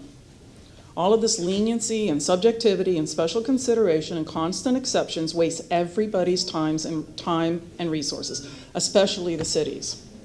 I look at all of this, and I hear a giant sucking sound. It is the huge sucking sound of valuable time and resources being sucked right down the drain of waste as people try to get special favors they have no right to expect. The solution to the waste of all these resources is simple. All you have to do is adhere to the law. Adhere to the big picture, long-term, professional planning of this city that laid out zoning and codes. As a parent, if I went into the grocery store and my child threw a fit for some candy and I gave in because I was exhausted or frazzled and I didn't have the strength to stand up to them, I was guaranteeing a full-blown hissy fit the next 10 times I went to the store. In New York, they are like the good parent who, when they set the ground rules, they mean it. So when they go into that store, they don't waste all that energy fighting hissy fits. So I'm asking you to be that good, responsible parent and follow the law. If the law is wrong, the right thing to do is to change it. Don't circumvent it one exception at a time. Governing by exception is the poorest way to govern. Thank you. Thank you very much, ma'am. Next, please. Good evening, I'm Carol Hangen, and I reside at 56 Columbia. It's about halfway between Arbor and Bering on Columbia. Lived there for 3 years. Prior to that, for 2 years, I lived in an apartment at 69 Davis Boulevard, which is north of where this is being proposed. About 2014 or 2015, I can't remember which year, but in July, we had 4 or 5 straight days of rain. And out of my second-story apartment, I witnessed people kayaking down towards the intersection of Bering and Davis. They had inner tubes going down the street. So my main opposition is based on what this will do and what prior councils have allowed. The saturation of our ground when rain falls is vital to keep from flooding. And I've done some homework. I looked at the National Geographic survey and NOAA, the website.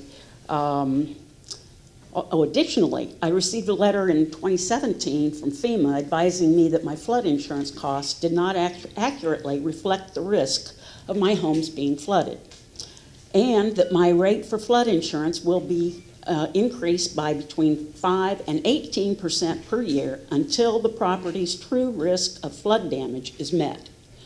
Tampa has not taken steps to mitigate the drainage, and in fact, by continuing to allow permit variances to our existing zoning structures, has taken up more land. We have 2 houses going in, three doors down from me, on a lot where it'll be 3 houses where 1 house used to stand. So I did some homework. I'll be brief. 1 inch of rain on 1 acre of land equals 27,154 gallons, or 113 tons of rainwater. Deciduous trees prevent flooding by retaining water on the branches and the leaves, and they absorb between 50 and 80 gallons of water into the roots. Non-deciduous trees can absorb 500 gallons in a 1 inch rainfall. Our block, this block, has already lost 7 large trees, and the permeable surface is being covered by construction. Okay. This will be, if this building is allowed to be built, there will be an additional 3 million cubic inches of runoff rain in 1 rainfall.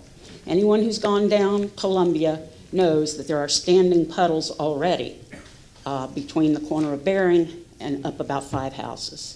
The land between the Davis Islands Garden Center Thank you very has much, a ma'am. puddle. So thank you. I appreciate your concern. We appreciate you. Thank you. Next, please.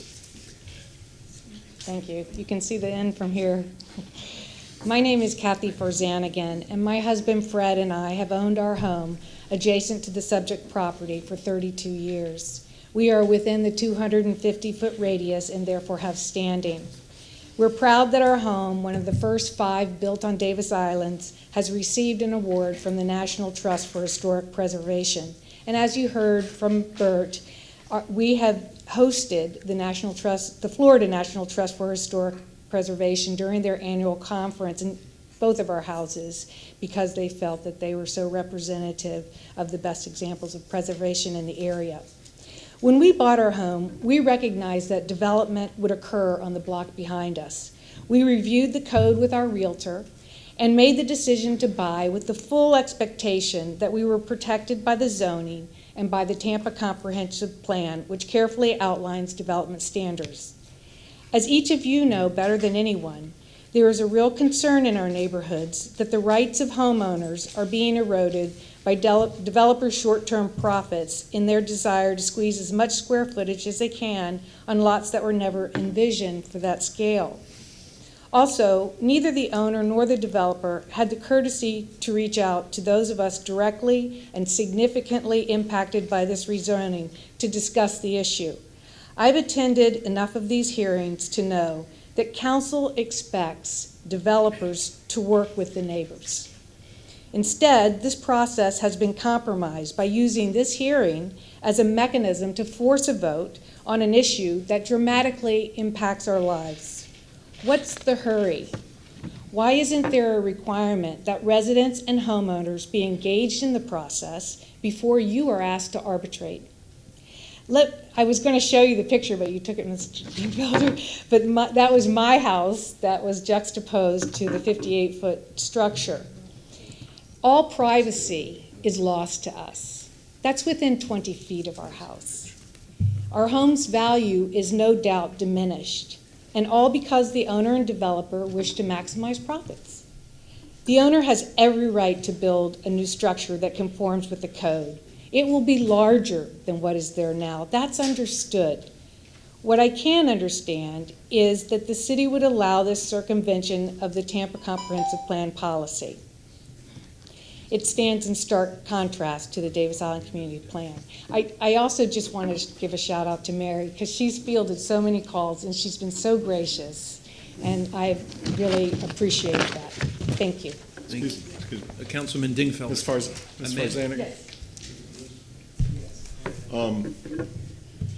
So, just to clarify for the record, your property is one of the two properties immediately adjacent to the east. Yeah. 85 Davis is here, Burton Dean's house is here, and ours is here. So the property backs up into our property.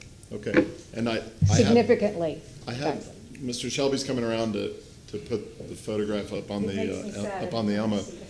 Could you very quickly just show us what you were going to show us? I apologize for snatching those.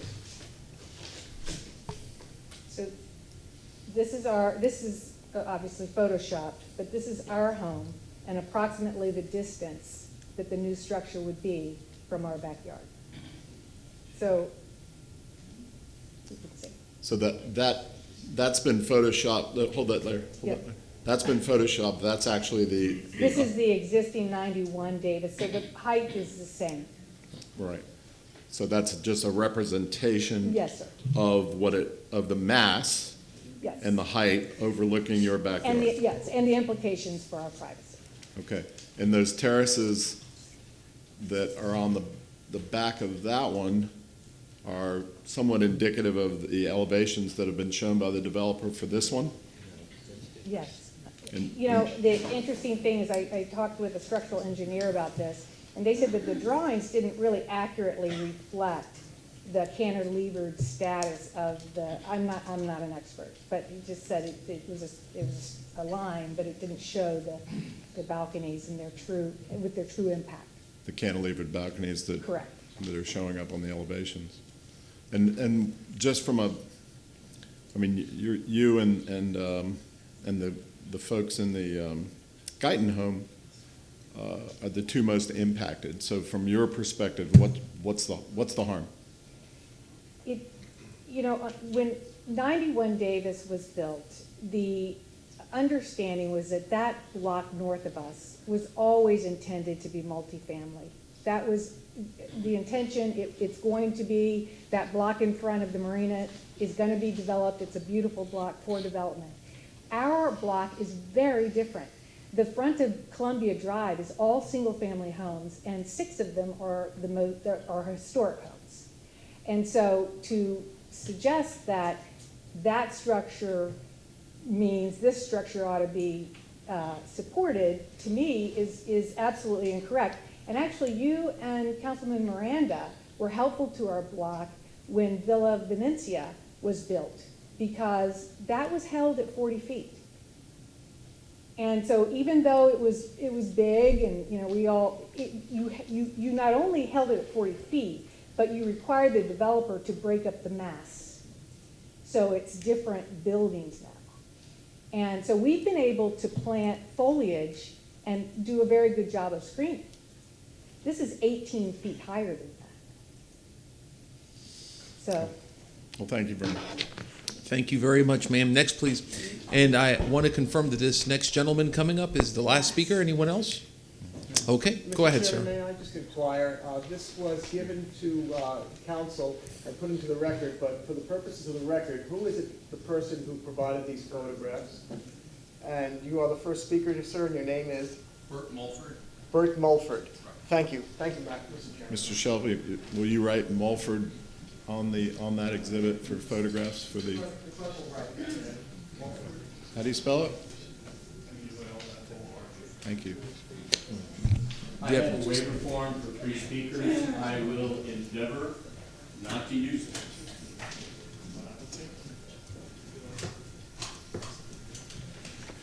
Good evening, Mr. Chairman, council members. Yes. I have 3 names, if you can just acknowledge your presence, please. Harvey Petty, Diana Hughes, Michelle Michior, and Cindy Layton. 3 additional minutes, please, 6 minutes. Thank you. Mr. Chairman, council members, good to see you. Most importantly, we appreciate your service and your patience. I'm here, Bob Aberger, 540 Bosphorus Avenue. I have been sworn, and I'm here speaking as zoning chair for the Davis Island Civic Association. First, given the interest in this matter, let me underscore, we did endeavor to limit comment and have tried to be efficient with your time. And again, we appreciate your patience, but we could have lined people out the door because of the passion and what you've heard this evening, the frustration involving these requests for PDs and zoning workarounds. Our code is far from perfect. I don't wear a red shirt. The mere conclusion that East Davis is a corner yard or a side yard from a planning and design standpoint underscores that we need the guidance of staff and the clarity of vision to come up with the best urban design solutions above and beyond what code can ever do. PDs and variances are necessary. Staff's efforts are tremendous, and they've been so supportive in our investigations. And they are necessary, though, where warranted. How did we get here? Bad precedent starts in down cycles. When we're desperate for new tax base, we're not organized, we're not paying attention, and things roll on. Once bad precedent starts, generally, additional bad precedent compounds as the first bad precedent hasn't been delivered yet for us to understand the scope and scale of what we approved the first time. That usually leads us to the aha moment of where we are today, a proposed development bracketed by 2 bad precedents that occurred over time. We have this oh my moment. In this instance, though, we are organized.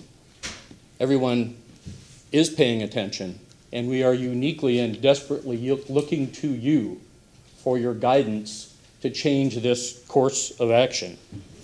The PD is a clear workaround, not warranted by the facts. A unique condition is not a design challenge. A unique condition is not, I have to create all of the additional mass to warrant what I paid for the dirt.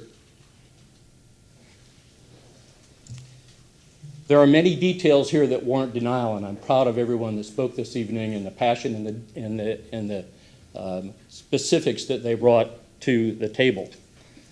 But the absence of appropriate setbacks, the impact on adjacent neighbors with rights, and what we're doing to the East Davis right-of-way.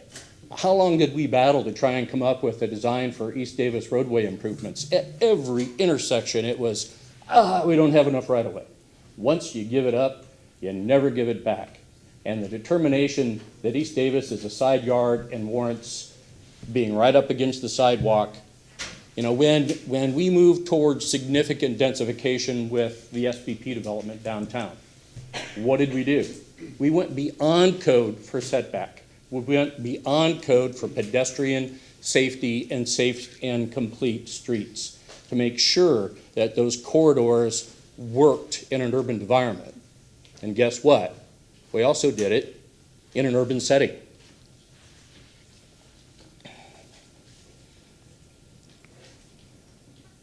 We have good examples of great design that have been referenced tonight. Unfortunately, most of them are historical. Marisol, a beautiful example. The work that was done to make Villa Del Mar what it is, as you drive by it.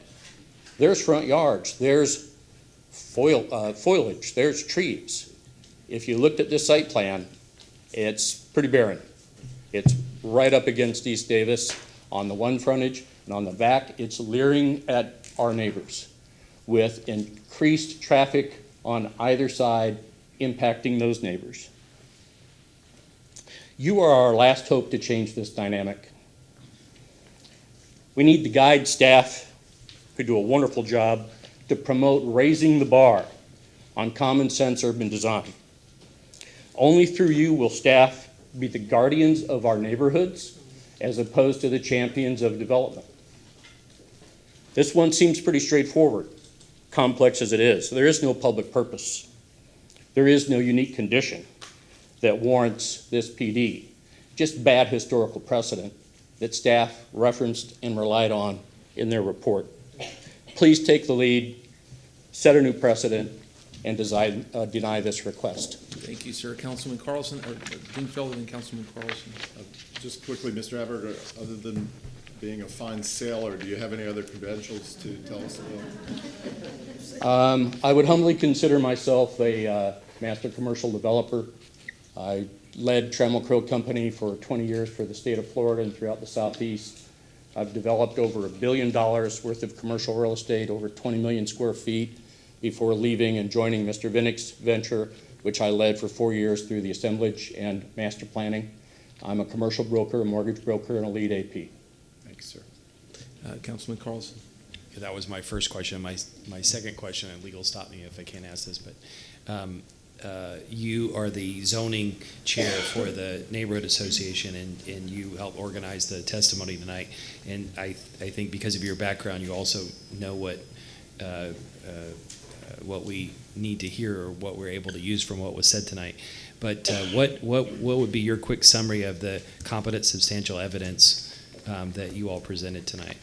First and foremost, there are no demonstrated unique circumstances as required by code.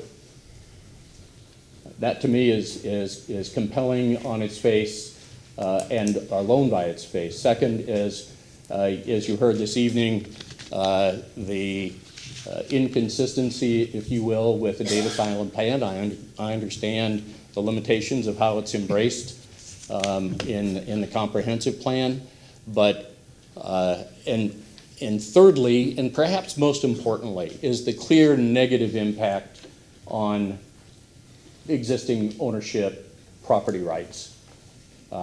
Imagine, and I rode my bike endlessly around the site this morning.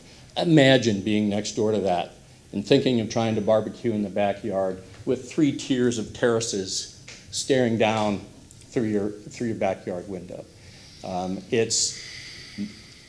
You look on East Davis and you say, oh, what's one more in the middle? We did these two. But the character of what's occurring on the street behind is compellingly different. And those property owners are significantly negatively impacted.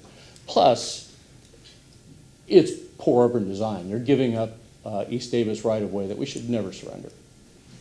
Thank you very much, sir. Okay, now we move to rebuttal. And Ms. Moore. Good evening, Council. Kristen Moore, Legal Department. If I could be heard just very briefly in regard to what we discussed for your motions earlier this morning, I wanted to touch on a couple of things briefly. I heard a lot of testimony with regard to uniqueness. Do you want us to do this before rebuttal? I do, but that's okay. So that way the applicant has an opportunity to rebut anything. I heard a lot of testimony about uniqueness, exceptions, variances, things of that nature. That this is not a variance standard. It would violate the essential requirements of law for you to apply that standard.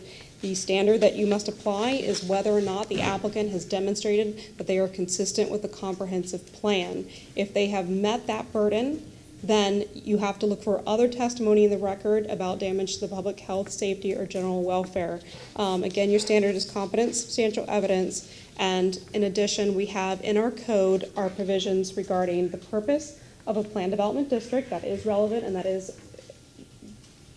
relevant to the essential requirements of law. That is found on pages 3 and 4 of the staff report. You may refer to those as you craft your motion. And with respect to the comprehensive plan and consistency with that, I heard some comprehensive plan policies referenced this evening. You may certainly rely on those. You should not rely on the Davis Islands plan. As we mentioned earlier, it's not regulatory. What is regulatory is these comprehensive plan policies that are laid out in the Planning Commission's report. You may look to any of those or any of the other comprehensive plan policies that were mentioned this evening. Any Thank you, questions ma'am. for me? Thank you. Okay, time for rebuttal.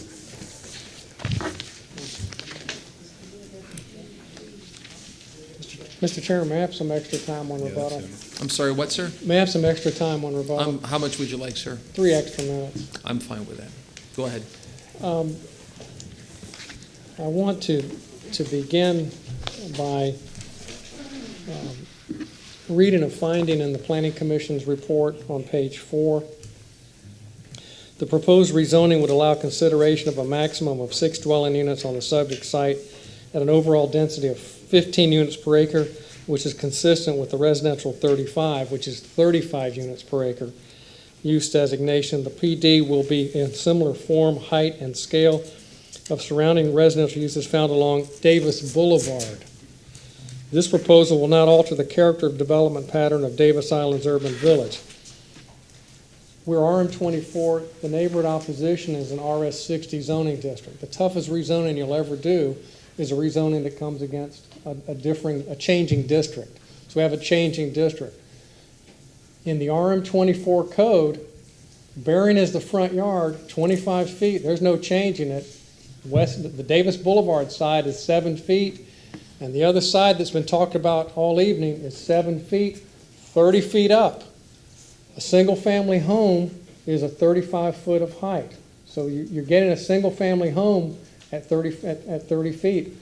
Either way you slice it, step back or PD. So I want everyone to be perfectly understanding that we're providing a significant yard of 21 feet on the east and 24 feet on the north. The stormwater is going to be vaulted underneath, so that should not be a big issue. The Planning Commission report and the zoning administrative report should not be given short shrift. They are following direction of a new urbanism, of efficient uses of land, less green space, uses less water, adjacent to urban villages like Davis Island, better traffic management, create a pedestrian village concept.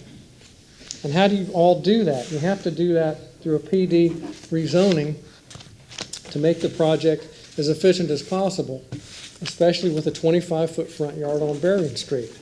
With all of that said this evening, we respectfully request a continuance of the project for 60 days. We've gotten clear message that massing's the issue. I haven't heard testimony on traffic. I haven't heard testimony on trees. I haven't heard testimony on stormwater. We've resolved that with stormwater retention. We have a massing issue, albeit at 21 feet setback and a 24-foot setback when you can be at 7 feet all day long by right. You can do the stair step under RM24, but we can also put amenities on those terraces, swimming pools, outdoor bars, music, you name it. This is a totally enclosed residential project. So if you do the step back, you're going to get outdoor activity as of right under the RM24. So I want everyone to be clearly aware of that is out there.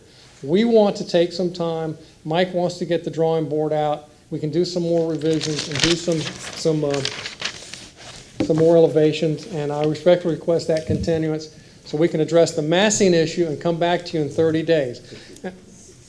Excuse me, I said 60. We need 60 days, and this is what we want to do. We want to do a revision, meet with the neighborhood. We did meet with the neighborhood. We did send notices out, so we have been communicative. We'd like.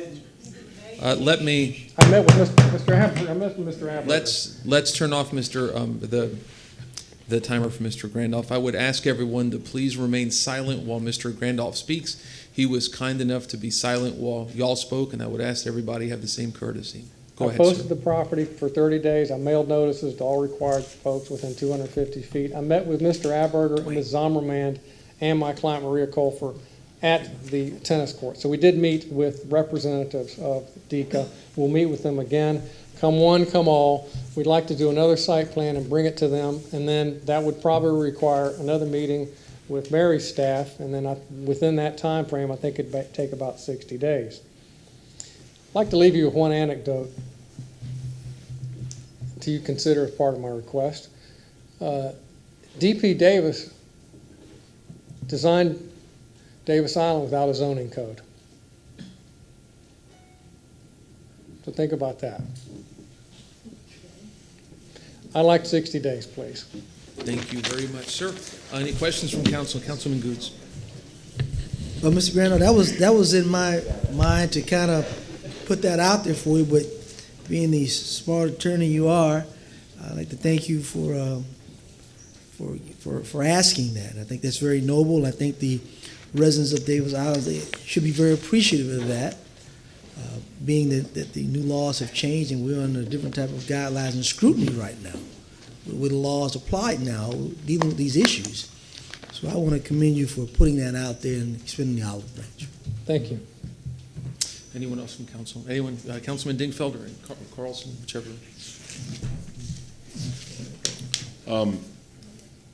I'm not thrilled about the continuance request. I think council's probably going to tell us to pretty much have it as a matter of right. I mean, we'll still vote on it, but it doesn't thrill me, Mr. Granoff. Many years ago, I thought about a process, and I think the nice lady from Virginia Park alluded to this. I thought about a process for PDs that would actually mandate. Right now, we mandate you send out the notice, but I thought about a process that was alluded to earlier that we mandate a meeting for PDs. That you absolutely, and some developers go out of their way to have those meetings, and I'm not hearing that happened. And now we've just spent a couple hours of everybody's valuable time, and what could have been, you could have gotten this feedback having a big neighborhood meeting with all these same people there, and we wouldn't be there. And it'd be less formal, and you could have more dialogue, and you could have gone back to that same 60-day drawing board with that feedback instead of this formalized process. So that's the only part that bugs me about this. I think down the road, I'm going to suggest and remind council of this incident that is a good reason to perhaps mandate that PDs, especially PDs of a certain size, have a requirement to meet in advance with neighborhoods. But anyway, with that said, I'll take the advice of council and I'll respect your request for 60 days. I appreciate it, but I want you to know, Mr. Dingfelder, that before we sent the notices, my client, Maria Colfer, sent a request to meet to the Davis Island Civic Association with the site plan as prepared, pre-notice, and did not get a response until several other reminder emails which created the meeting that we had with Mr. Aberger and Ms. Zommerman. So we started the process, and it took a while for them to come around and meet with us. And we met with 2 people, we would have met with 42 people. So we tried that. All right, I'll take your word. Councilman Carlson. Thank you for offering to lay this. Having been on the side of the folks in the red shirts, I'm very in favor of having more dialogue. I wish, like my colleague, that it had happened before, and maybe we can look at requiring that in the future. But I've seen a lot of projects that I didn't like as an activist come back as something better, and the folks on Davis Island suggested a couple examples of those where they had input. I wrote a list of about 20 things, and the massing was probably the biggest. But turning the setback in the front door, there's a whole bunch of things that they mention, and I would just encourage you to sit down and have a full discussion, brainstorm with the architects. We can't design your building, but any kind of dialogue would be great, so that ideally, I've seen in cases like this that 60 days later the neighborhood comes back and says they're in favor of it, and that would be an ideal situation. So with that, anyway, I would, barring legal counsel, I would make a motion that we accept the offer to. Okay, we have a motion by Councilman Carlson, a second by Councilman Goods. All in favor? I'm Am sorry, I? Before we do that, sir, For the may I date. inquire as to an exact date and time? Mr. Grandoff, September 19th is less than 60 days. The next night meeting after that would be October 10th, September 12th would be a night meeting, or October 10th at 6 p.m., which would give you sufficient time. I think October 10th. Let me check. I have to look at my calendar.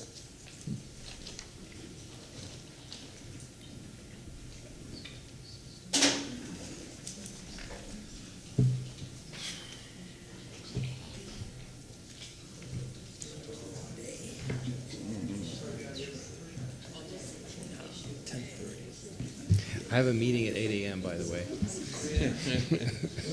Cafe on tap. That's good. November's good. What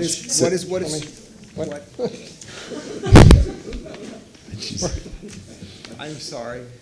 What date is it that you are requesting?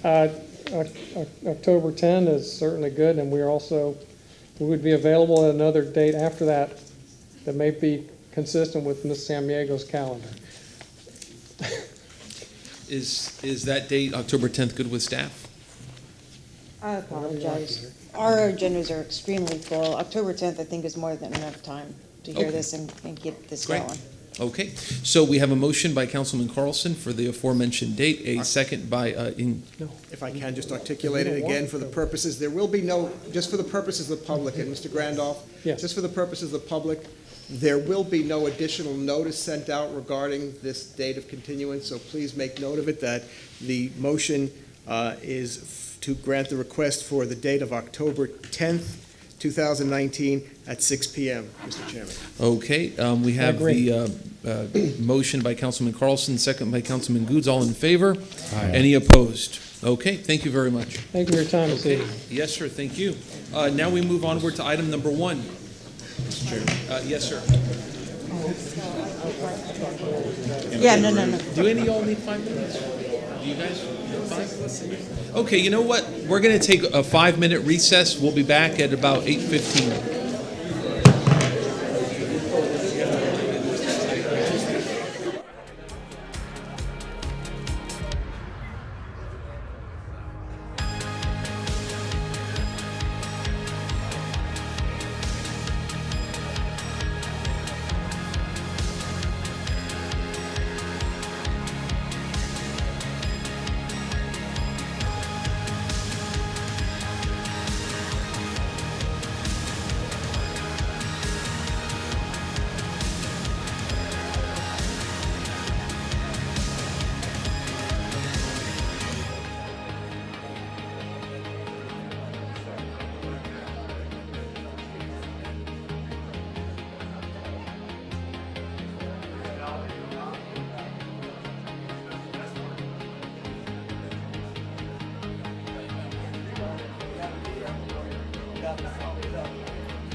Allison, and Viera.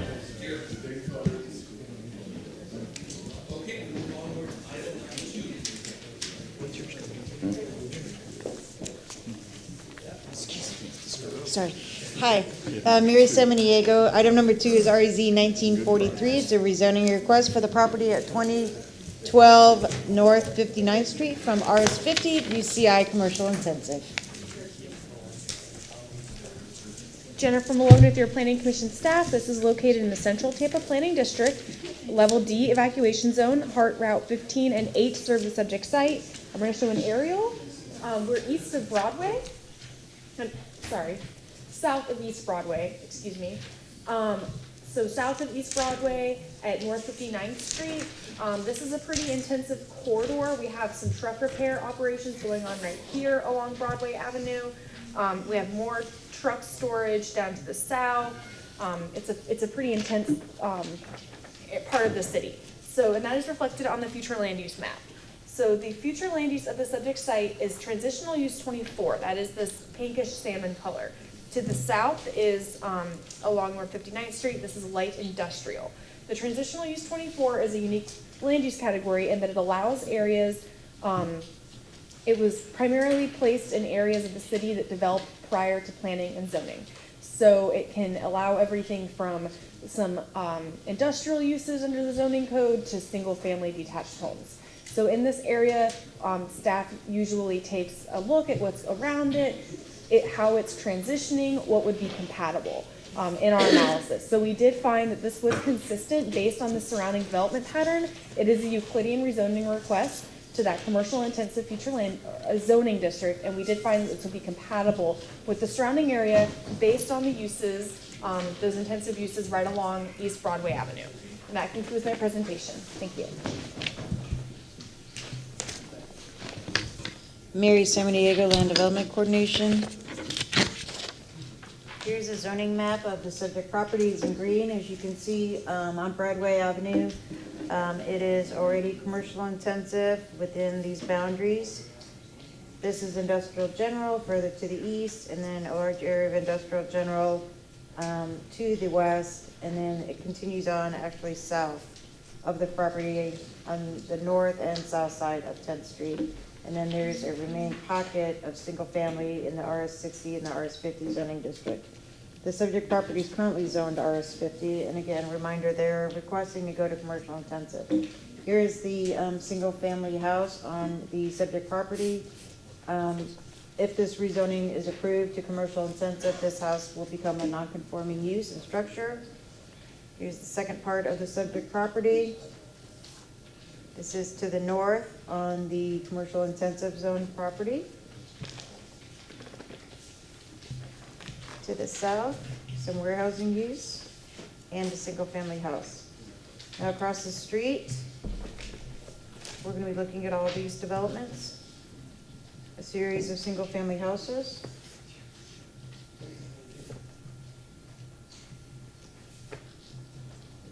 And then directly on the corner, 59th and Broadway, a warehousing use. This is a Euclidean rezoning. The site is 32,550 square feet. It meets the dimensional and area requirements for the commercial intensive zoning district. All zoning development that were to occur, if the rezoning is approved, would have to comply with the commercial intensive setbacks and use table.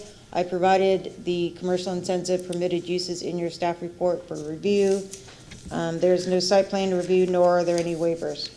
Overall, the development review and compliance staff found this consistent with the City of Tampa Land Development Code. Do you have any questions for me at this time, gentlemen? Councilman Dingfelder. Thank you. Thank you, Marriott, for your always comprehensive analysis. So glancing at the chart, at the use chart, the X's on the chart, I assume, are a matter of right in the CI? Correct. X is yes, blank is no. Right. And the S1 that represents special use? Yes, special use one at administrative staff level approval, and then a special use two is a city council approval. So in the Two public in the CI, what are some of the more intense uses allowable as a matter of right?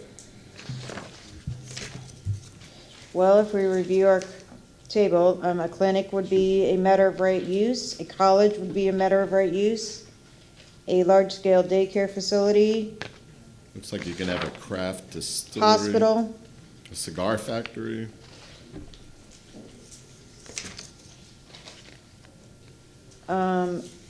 restaurant, retail uses, A heliport. That's interesting. maintenance and storage facility, light manufacturing is an allowable use. So So there's a myriad two- of uses, sir. Two things concern me a little bit. One, you showed us two or three or four single-family homes across the street in the RS50 zone there, directly across the street, including one house that, looking at the aerial, looks like a pretty nice house with a swimming pool and that sort of thing. Have you heard from those folks at all? I've not heard from any surrounding property owners for this rezoning application. Okay, and the other question I had was if you go back to the picture of the subject property, I think it was the first picture. But Did I see a crane in the backyard, or was it a crane in the backyard neighbor?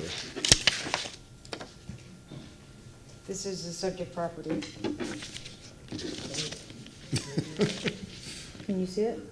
Yeah, I can see it. I was just trying to get a There's some sense cars of. in the yard. Behind it, off-site, is a tower. This is a carport. A crane. Looks like a collection of cranes, perhaps. So that's the back store neighbor? Yes, sir. Is that your recollection? Yes, sir, that's on the industrial piece of property.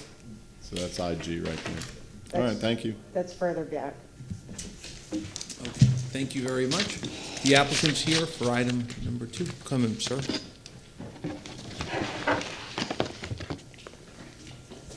Thank you, Mary.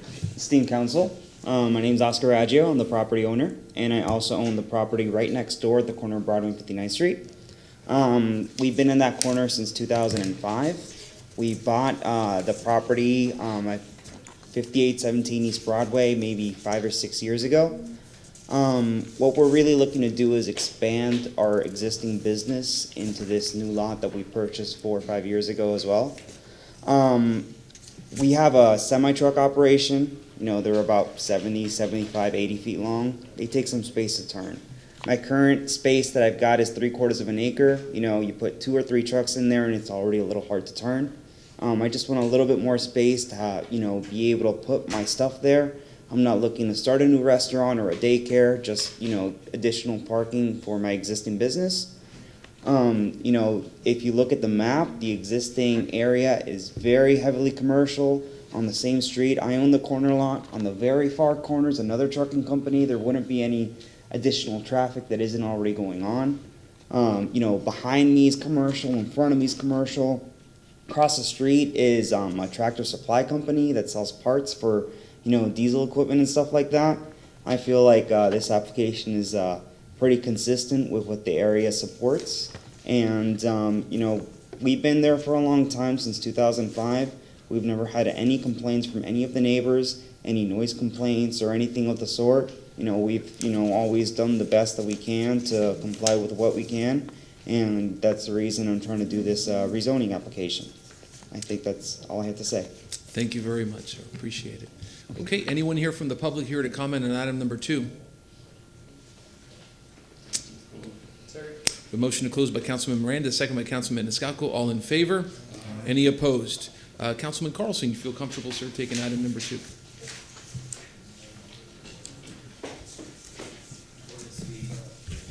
Ordinance to be presented for first reading consideration, file REZ 1943.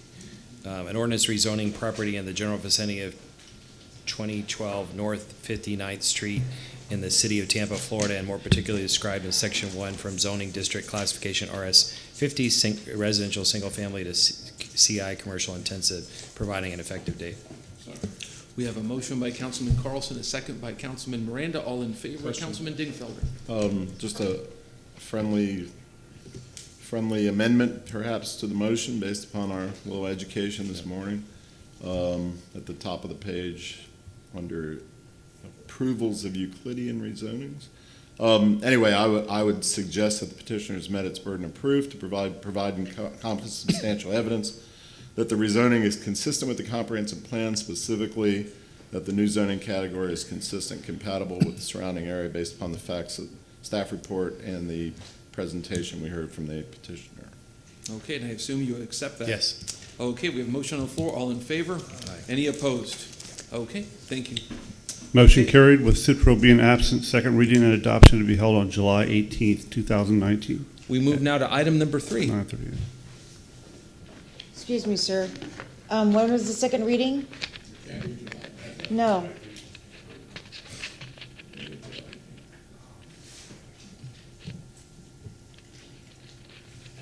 Take your time, Dwayne.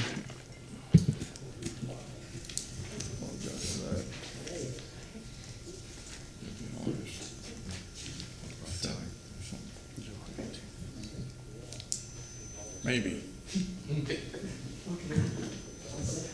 And thank you for catching that. Yeah, appreciate it. Like. Uh-huh.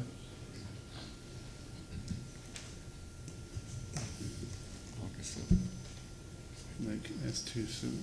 No, August 8th. August 8th? Okay. Second reading and adoption to be held on August 8th, 2019 at 9:30 a.m. Thank you very much. Okay, now we move to item 3. What? Mary Samaniego, item 3 is our, oh, I'm so sorry. Hang on 1 second. Kristen Moore, Legal Department, I think that there's a clarification that needs to be made on the second reading date. If you could hold on just one moment.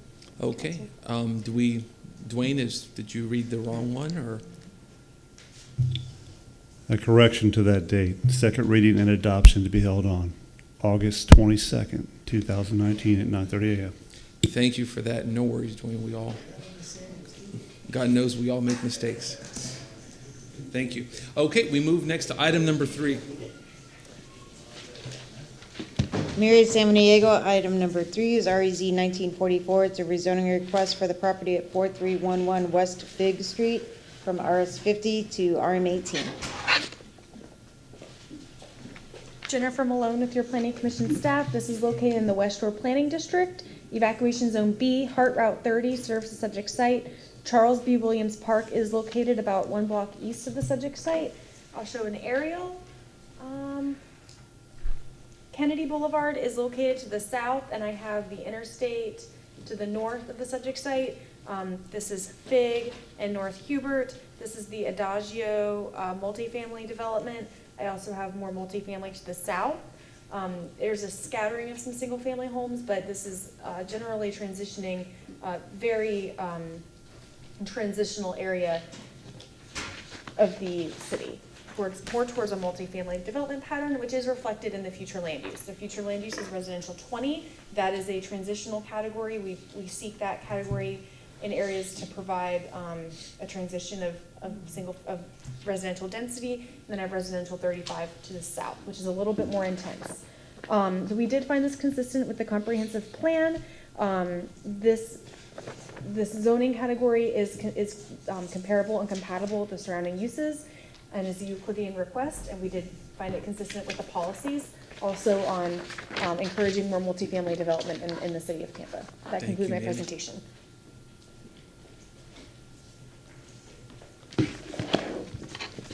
Mary Samaniego, Planning, Design, and Development Coordination. Here is the subject property in green. As you can see, as Jennifer stated on the record, that this area is transitioning, which in conjunction with the comprehensive plan. The subject property, as I said, is in green. You can see various rezonings over the last several decades to higher intensity than the standard RS50 or R1 under the previous code in this area. The applicant is requesting a rezoning to RM18. Any rezoning that would be approved, they would have to comply with all the standard zoning standards for the RM18 zoning district. It meets the dimensional criteria for that proposed zoning. We'll go up and down this block of Fig. Here's the subject property, a detached house. Going west, a detached house. Further to the west, a third house. Then we're starting to see some of the redevelopment. Across the street is a large place of religious assembly for the parking lot.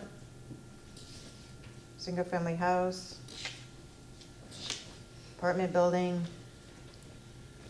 And then single, east going back towards the subject property, single-family houses. So you can see the redevelopment areas started on either side, and it's kind of filling in this area on Fig. Overall, the development review and compliance staff did find this consistent with the City of Tampa Land Development Code of Ordinances. Any questions for me? Thank you, ma'am. Applicant, please.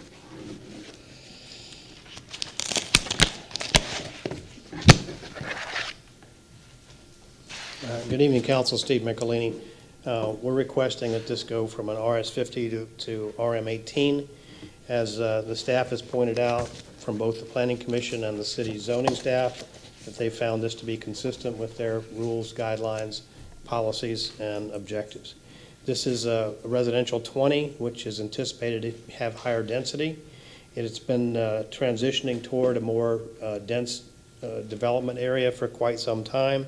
It's 1 1/2 blocks just south of the Interstate 275, where it was widened, and there were a large section of homes that were taken out when that process occurred. It is within the transit corridor, and it's anticipated this will become a much higher density area over time, and it is consistent in both compatibility and consistency with all of the codes and the future land use plan. It's adjacent to one of the largest office complexes in the whole city, which is the West Shore Development Area. And there's a demand that's already been designed, and it's been recognized as a housing in need of additional housing. Let me just point out real quick, it's surrounded by much higher densities of zonings, and the land use, as I said, is residential 20. The comprehensive plan in terms of the Planning Commission has been found to be consistent, as well as from the city staff's perspective. We'll respectfully request your approval. I'll be happy to answer any questions you might have. And again, this is a Euclidean zoning, so any waivers or additional considerations will have to go through a different process, which will be essentially noticed in the appropriate manner. I'll be happy to answer any questions. Okay, being none, thank you very much, sir. We move on to public comment on item number 3. Is anybody here in the public here to comment on item number 3? If so, please come forward. May I have a motion to close? We have a motion to close by, and Councilman Dingfelder, do you have a question? Yeah, before you close, I don't have a problem with this particular topic, Mr. Michelini, but I do have a question for staff, either Mary or Jennifer. When I look at this map of the zoning that's in that area, and I remember it all too well because 15, 16 years ago, when I first started at council, this whole area was pretty much RS50s, and the PDs started, and the RM16s and RM18s began, and now it's quite different. And back then we heard neighborhood opposition, and now we don't. I think anybody who's left in that neighborhood's kind of given up, which is fine. I mean, it's not fine, but I guess it is. But anyway, my question is, from a planning perspective, this looks like what somebody once described to me as the definition of spot zoning. And I'm just wondering, in the big picture, wouldn't we be better off at some point in time of doing a comprehensive rezoning of that neighborhood to recognize that it is transitioning and it's gone and it's done and it's just multifamily, instead of doing this continued spot zoning, which is expensive to Mr. Michelini's clients and perhaps a waste of everybody's resources. Thank you. Mary Samaniego. I hesitate not to use the word spot zoning. That's a legal term. The spot zoning is when you approve a zoning that is not in compliance with the comprehensive plan of the adopted jurisdiction. Okay. So I don't want to I'm not trying to correct you, I just No, don't that's want to use fine. that term. I'll stand corrected. So it's not spot zoning because these are in compliance. Yes, that certainly, the city could initiate an area-wide rezoning for certain areas. We have done it before. We did an area-wide rezoning in Seminole Heights when we adopted the design district over All there. right, well, we'll talk about it another time. Thank you. Oh, okay. No Okay. objection. We have a motion to close, I believe, by Councilman Goods, a second by Councilman Escalco. All in favor? Any opposed? Councilman Miranda, do you mind taking item Not at all, number? sir. Yes, sir. Go Item ahead. number 3, on number REZ 19-44. Move an ordinance being presented for first reading, ordinance rezoning property, general vicinity of 4311 West Fig Street in the city of Tampa, Florida, more particularly scrapping section 1, and zoning districts classification RS50, residential single family, RM18, residential multifamily, providing an effective date. In my opinion, the petitioner has met all competent competent evidence according to the rezoning is consistent with a comprehensive plan in the city ordinances. Second. We have a motion by Councilman Miranda, second by Councilman Dingfelder. All in favor? Any opposed? Aye, thank you. Motion carried with Citro being absent. Second reading and adoption to be held on August 22nd, 2019 at 9:30 a.m. Thank you. Next, we move to item 4. Mary Samaniego, REZ 1946, rezoning request at 2002 North 49th Street from RM16 to commercial intensive.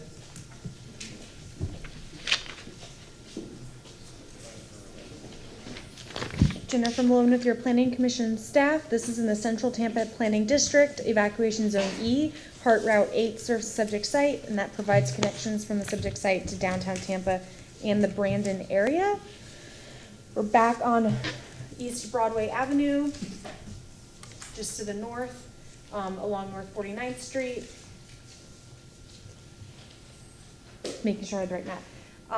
This is another trucking company on East Broadway Avenue. It's a pretty intense commercial corridor in the city, and a number of industrial uses are along this part of the city. As we move up, though, we do have some residential to the north, which is allowed by the comprehensive plan when I show that. The adopted future land use is community commercial 35. That's the red. That allows consideration of a commercial intensive zoning district. To the south is the gray. That's light industrial. So, and that's along East Broadway. That's pretty intense. Future land use category. To the north is residential 20. That's the brown. And then we have community mixed use 35 in the pink. So, this is providing a transition as we move away from East Broadway Avenue to allow less intense uses to the north. So we did find that commercial intensive is compatible with the surrounding area, and it is allowed for consideration under this future land use category. And that concludes my presentation. Thank you. Thank you, ma'am. Mary Samaniego, again, this is a rezoning request to go from RM16, which is a multifamily zoning district, to commercial intensive. Here's the subject property. Again, we're over in the East Broadway area. It's industrial general on both sides of Broadway. In this section, there's commercial intensive. In this area, here's the subject property. They would just be expanding this commercial intensive zoning district into this area. It meets the dimensional requirements. It's 0.99 of an acre, so it meets the dimensional and density requirements for the CI zoning district. Any development that were to occur would have to comply with those standards. The property is currently vacant.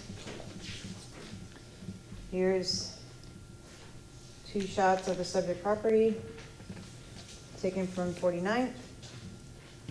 To the north is a single-family house. Further to the north, on a catty corner across the street, up on 10th Avenue, is a place of religious assembly. Coming back towards the subject property across the street is a vacant lot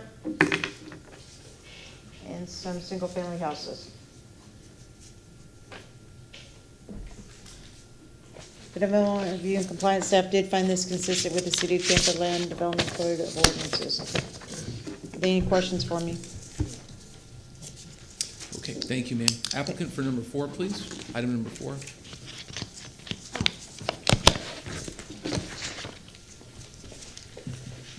getting a little hard of hearing. You're all right. Hi, my name is Ann McQueen. I am the owner as trustee of this property. We've owned this property since 2005. It's been vacant since then. We have tried to market it. We have tried to develop it. Each time we're told because of the general area that it's just not feasible for us to do anything with that property as far as residential. The area, this particular property has been vacant ever since we've owned it. It's a gathering place for homeless people. They're constantly being run off by the city police department. There's been numerous times that I've been called out in the middle of the night to come down there to give the police permission to remove the vagrants. Twice I've been called at 2, 3 o'clock in the morning to come out because the fire department was there. They had set fires. We ourselves have cleaned up the property due not only to the homeless people, but because of the illegal dumping. We've cleaned the property up numerous times over the years. City of Tampa has went in, code enforcement has went in on at least 4 different occasions and cleaned up the makeshift tents and stuff that they have. That's to the city's expense. What we are proposing to do is to put up a 6-foot. Well, we have stemmed some of the illegal dumping by putting up a 6-foot chain link fence, but still in there, that's not keeping the homeless people out. It is keeping some of the dumping off of the property. So we just feel like that if we could develop it into a commercial piece of property, that it's going to solve not only our problems with us having to keep constantly cleaning up, but for the city to have to keep coming out and cleaning up too. So at this time, we are respectfully requesting that you grant us the rezoning. Thank you, ma'am. Anything else? Okay, thank you. Is anyone here to publicly comment on item number 4? So come forward. Move to close. Okay. Motion to close by Councilman Miranda, a second by Councilman Goods. All in favor? Aye. Any opposed? Councilman Maniscalco, can you, sir, read item number 4? Thank you very much, Mr. Chairman. I have an ordinance being presented for first reading consideration, an ordinance rezoning property in the general vicinity of 2002 North 49th Street in the city of Tampa, Florida, and more particularly described in Section 1 from zoning district classification RM16, residential multifamily to commercial intensive CI, providing an effective date, and the petitioner has met burden of proof, provide competent and substantial evidence that the development as conditioned and shown is consistent with the comprehensive plan and city code. We saw that with the planning commission and city staff, both finding it consistent. We have a second. We have a motion by Councilman Maniscalco, a second by Councilman Goods. All in favor? Any opposed? Okay, thank you. Motion carried with Citro being absent. Second reading and adoption to be held on August 22nd, 2019 at 9:30 a.m. Thank you, sir. Next, we move to item number 5.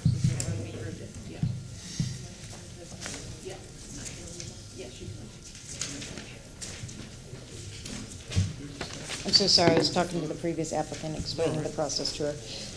Mary Samaniego, REZ 1948, rezoning request from RS50 to commercial general, RS50 and plan development to commercial general for the property located at 5401 North Rome Avenue and 1526 West Mohawk Avenue. Jennifer Malone with your planning commission staff. We're in the University Planning District. Hart Route 34 and 45 serve the subject site. It's also within evacuation zone D. We are right off West Hillsborough Avenue. I have a Wawa gas station down here.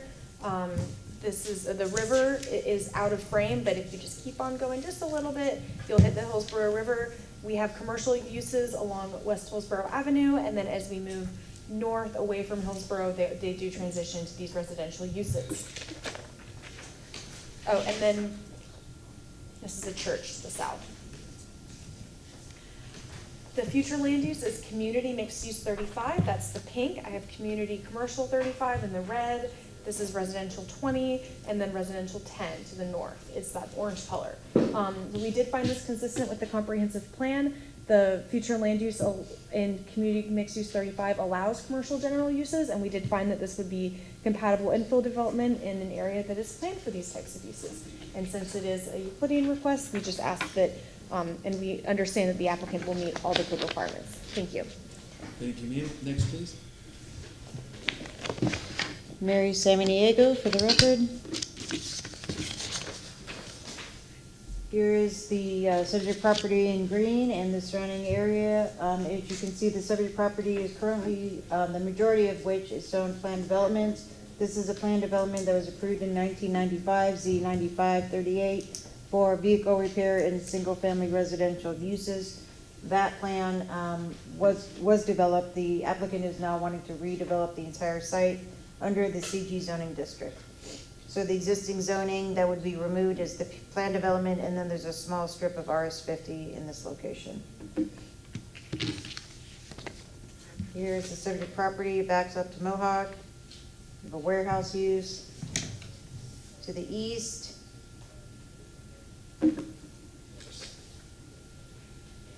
Here's warehouse in the kind of the back of the properties that face Hillsborough, so we're kind of looking in this area. A lot of those uses take up the entire block. Across the street on Mohawk are a row of single-family houses.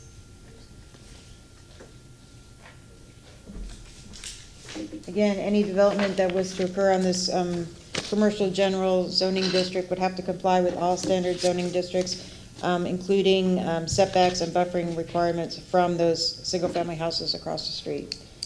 Saying that the development review and compliance staff did find this consistent with the City of Tampa Land Development Code. Any questions? Thank you, ma'am. Thank you. Applicant? Good evening, Braulio Grajales, 5300 West Cypress Street in Tampa, and I already been sworn. I'm representing the owners and the future developer for this property. If the property gets rezoned to CG, the plan is to assemble these two lots with two adjacent lots to the south to create 0.84 acre CG property or commercial property to redevelop it as a auto parts retail. I'd like to show some of the pictures of how this property looks now. That's the car repair or warehouse repair facing Mohawk Avenue.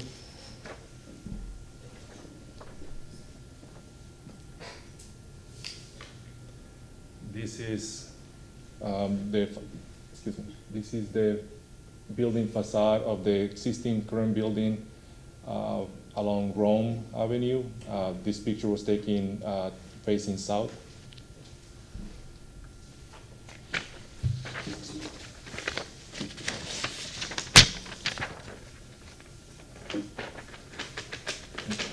And this will be the new building that my client, the developer, wants to build on this property. As Mary and Jennifer previously mentioned, there is a gas station adjacent or across the street from Rome Avenue. Hillsborough Avenue is to the south, 100 feet right away, and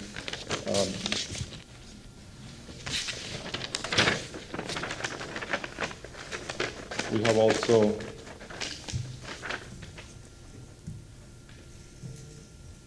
created a site plan for this property.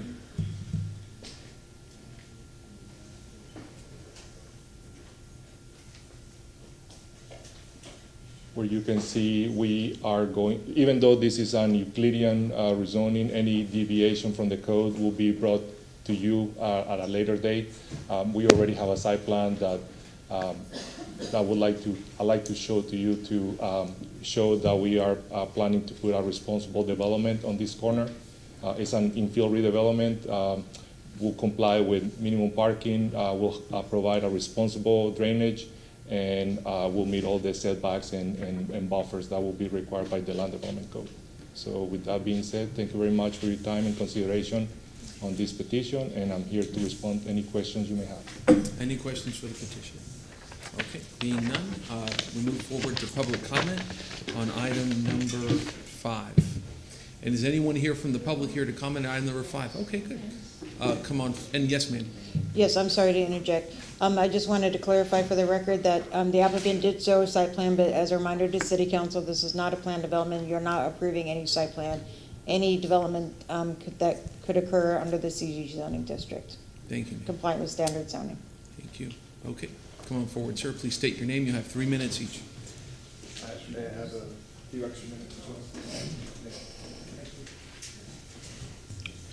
And before this gentleman comes up, I would be remiss if I didn't thank everybody for their patience for the first 2-hour hearing. So 3 hour now. Yeah, so go for it. Mr. Kramer has 2 names. Would you please acknowledge your presence?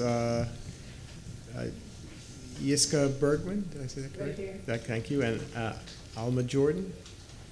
Thank you. 2 additional minutes for a total of 5. Thank you. Thank you. Start the clock.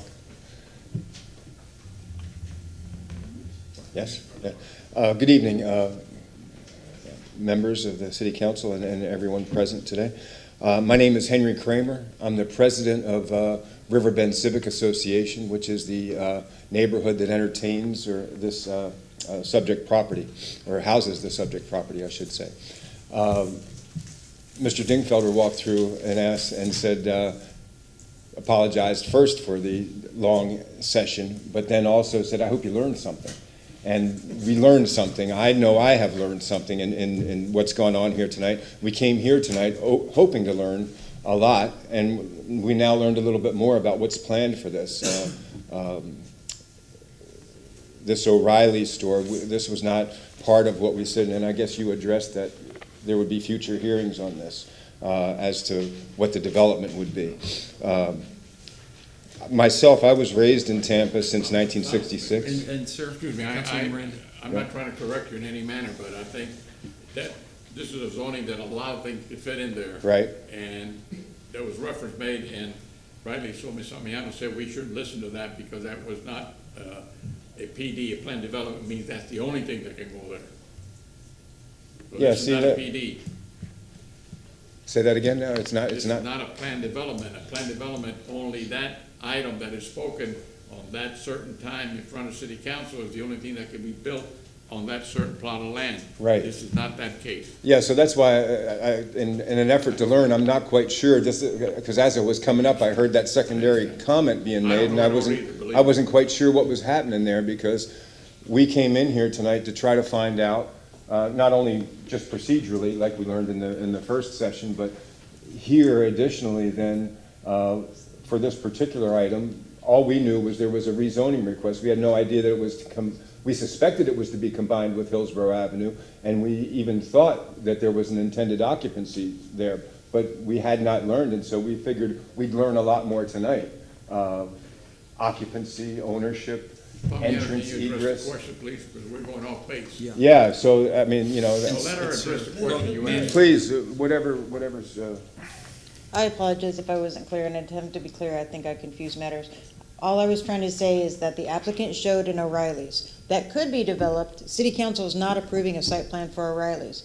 Any use that's allowed in the CG zoning district can be built there, if this is approved. So it could be any use in the CG zoning district. City Council is not specifically approving an O'Reilly's. And that was part of our confusion coming in, because I And sir, you're not recognized yet to speak.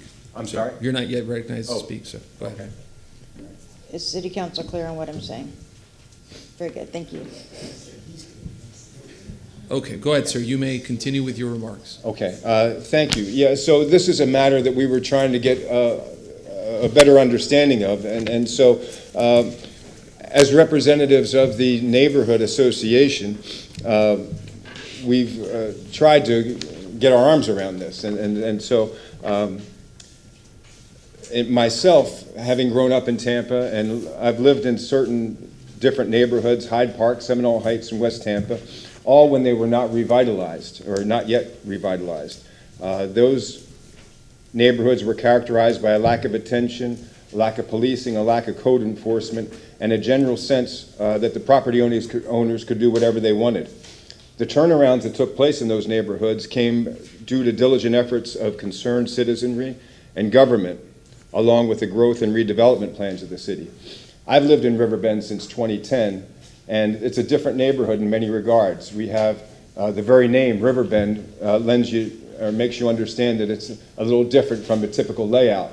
We have a south bend, we have a north bend, and we have a middle bend. Some call it the lower triangle and the upper triangle. The north boundary of Sly is a beautiful avenue. It has a lot of social services there. We have the Quakers, the Boys and Girls Clubs, the social services there, senior services rather. There's a church and a Baptist school at the corner of Rome and Sly. Albany is our west boundary. Rome runs right through the neighborhood. And on Rome and throughout are apartments and mobile home parks that appear to be at the end of their life expectancy. We envision a lot of change there. We're pro-development and we're pro-revitalization, and especially on the Rome and Hillsborough corridors. But we've seen limited success in even additional problematic conditions in the new development. In the 5900 block, the Rome retention pond was built to drain to the river as an offset for a grandiose development elsewhere. It was not an enhancement, only a trade-off for mitigation of pollution to the river at the new site. This pond still does not function and as per Swift mud standards and is not properly maintained. And in short, is not improving Tampa Heights, our neighborhood, or the river.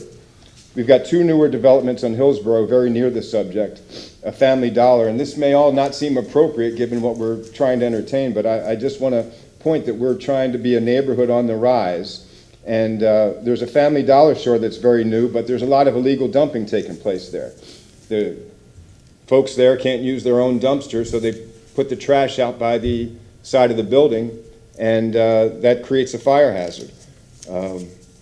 There's an AutoZone store with a sign that prohibits work on the premises. However, used oil is dumped into the containers on the dumpsters, and then those are put together in the dumpster, collected, and squashed on Mohawk, and there's an oil spill on Mohawk that goes into the ditch and then into the river. I won't say anything about O'Reilly, I guess, because we're not entertaining that tonight, but what we want to say is that there's commercial occupancies that are not being properly managed and addressed. There's two immediately east of the property on Hillsborough. There's two automobile facilities. One's got tire storage out there that's open storage that shouldn't be, and the other appears to be selling cars. Now, we've talked to the folks at Code Enforcement and Neighborhood Empowerment, and we've pledged to work together with them on these issues to help out. But the Rome-Hillsborough piece is prime commercial real estate, and there should be many takers for this property, not just an O'Reilly store. There could be many others. It's a major intersection. Rome is a major thoroughfare through the city, or through our neighborhood, rather. It's primary and secondary. It has the... Thank you, sir. Do I have 2 minutes now, or No, that was 4 minutes, yes, or sir. 5? All right, okay. Thank you, sir. So I just go sit down? Yes, sir. Okay, well, thank you very much. Thank you. Next, please.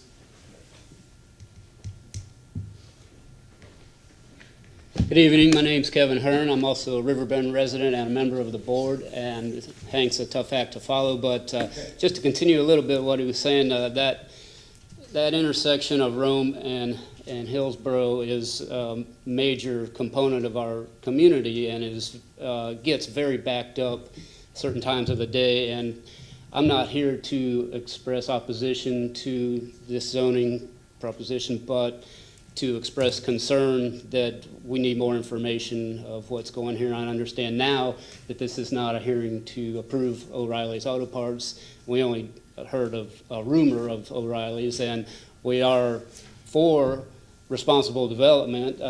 Right now it's a blighted corner, and it's pretty substantial in size, 4 acres. I mean, that could have quite an impact on our community, especially as narrow as that Rome intersection is, single lane with no turn arrow, so you're having to risk your life to try to make a left turn, basically, to get your turn.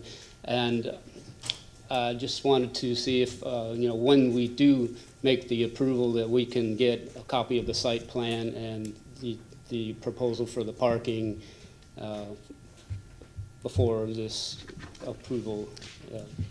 Any questions? Councilman Dingfelder.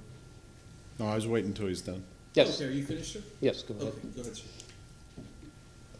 The confusion continues a little bit. So what we're being asked to approve tonight not on the Hillsborough lots, but on the back lot up on Mohawk, okay, we call it a Euclidean zoning, it doesn't matter. But basically, it's to approve a CG zoning, commercial general. It's a very broad category. There's 3 or 4 pages of possible uses in our code for commercial general.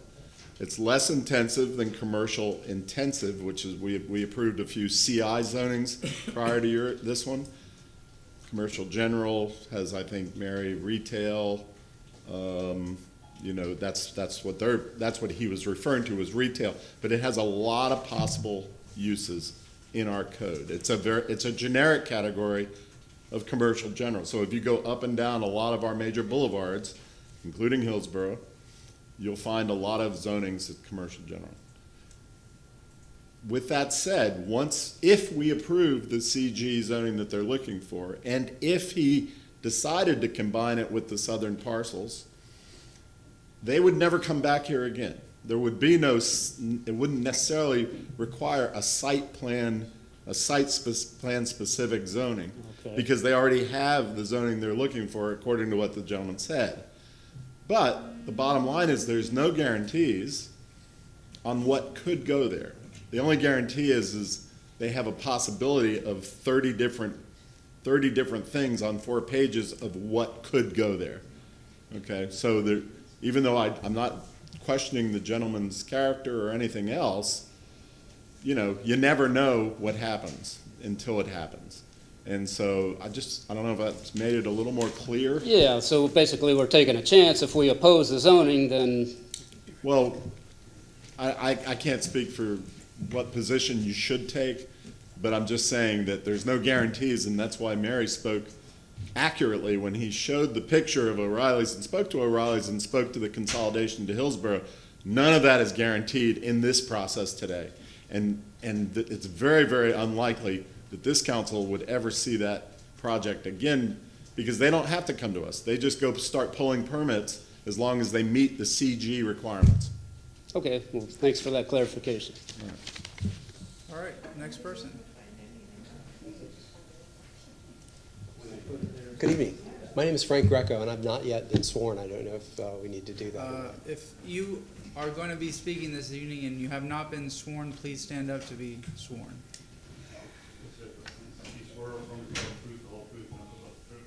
I do. Thank you. My name is Frank Greco. I live in the neighborhood, and I am the vice president of the Riverbend Civic Association. And I much prefer the CG over CI or anything else that would allow more industrial use to the property. Our concern in the neighborhood was just to know a little bit more about the project, even though it could be used for any use under the CG category. We'd like to know a little bit more about the project, because what we're trying to do in the neighborhood is to improve the neighborhood so it becomes a responsible part of the city of Tampa and contributes to the revenue base through the taxing of the properties. Our problem is that our code enforcement office is so overworked that they cannot really police the properties, and that's why we're trying to be more cautious about accepting any kind of zoning that comes through. What is there is blighted, and any type of major improvement would be a nice addition to the neighborhood. But we'd like to know about transportation, stormwater, and those type of things. What kind of improvements is the city going to allow to go into that property for the transportation, stormwater, and things like that?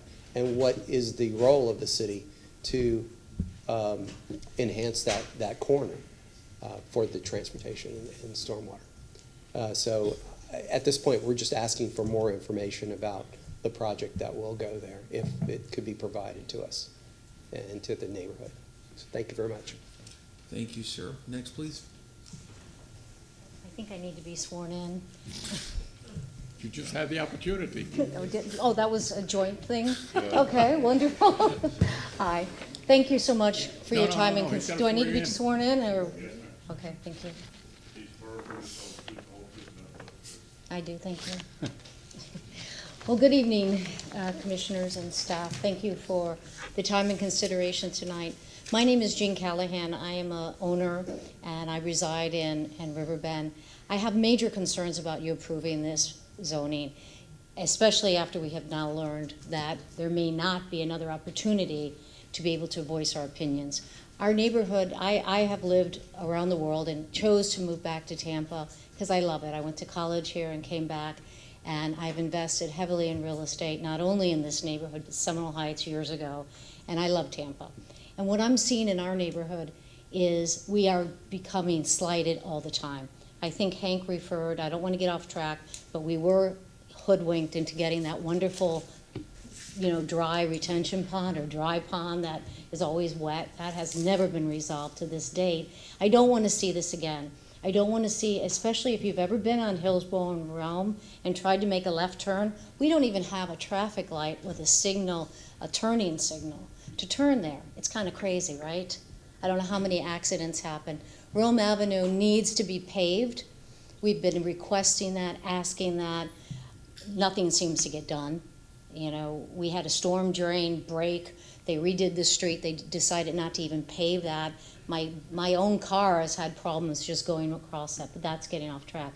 I really think that if we don't have an opportunity to address these things, when will we? And I don't have an objection at all to development. I believe in development. I believe in building a community, but I don't know how we can do that when we continually are slighted. And I think approving this, then all of a sudden we get a nice O'Reilly's or a, God forbid, a Chick-fil-A. We don't have the capacity for the traffic. We've done traffic studies on Rome Avenue in the past when there was other developments that were going to be done, and we just don't have it. So I hope somebody who is responsible, who cares about the community, will reach out to us, and I ask that perhaps we could have a 60-day delay. I learned that. Can we get a 60-day delay in this and think about it and get some more information before we make a decision? But I did learn a lot tonight, and I really thank all of you for that. Thank you. Okay, that's all I Thank have you, to ma'am. say. Anyone else here from the public to comment on this item? Okay, being none, sir, you have rebuttal time.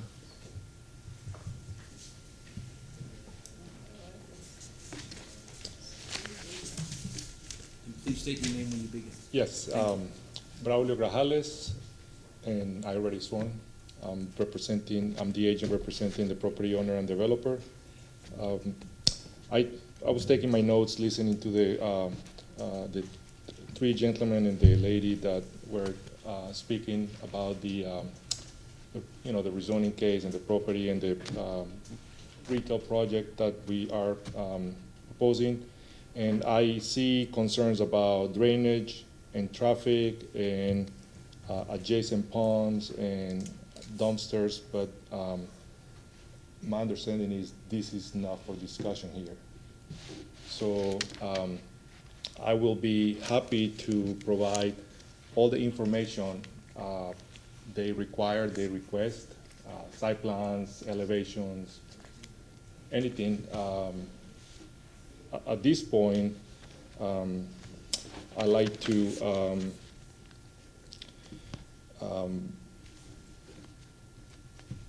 I like to actually call my clients that are here, if you guys can please come and.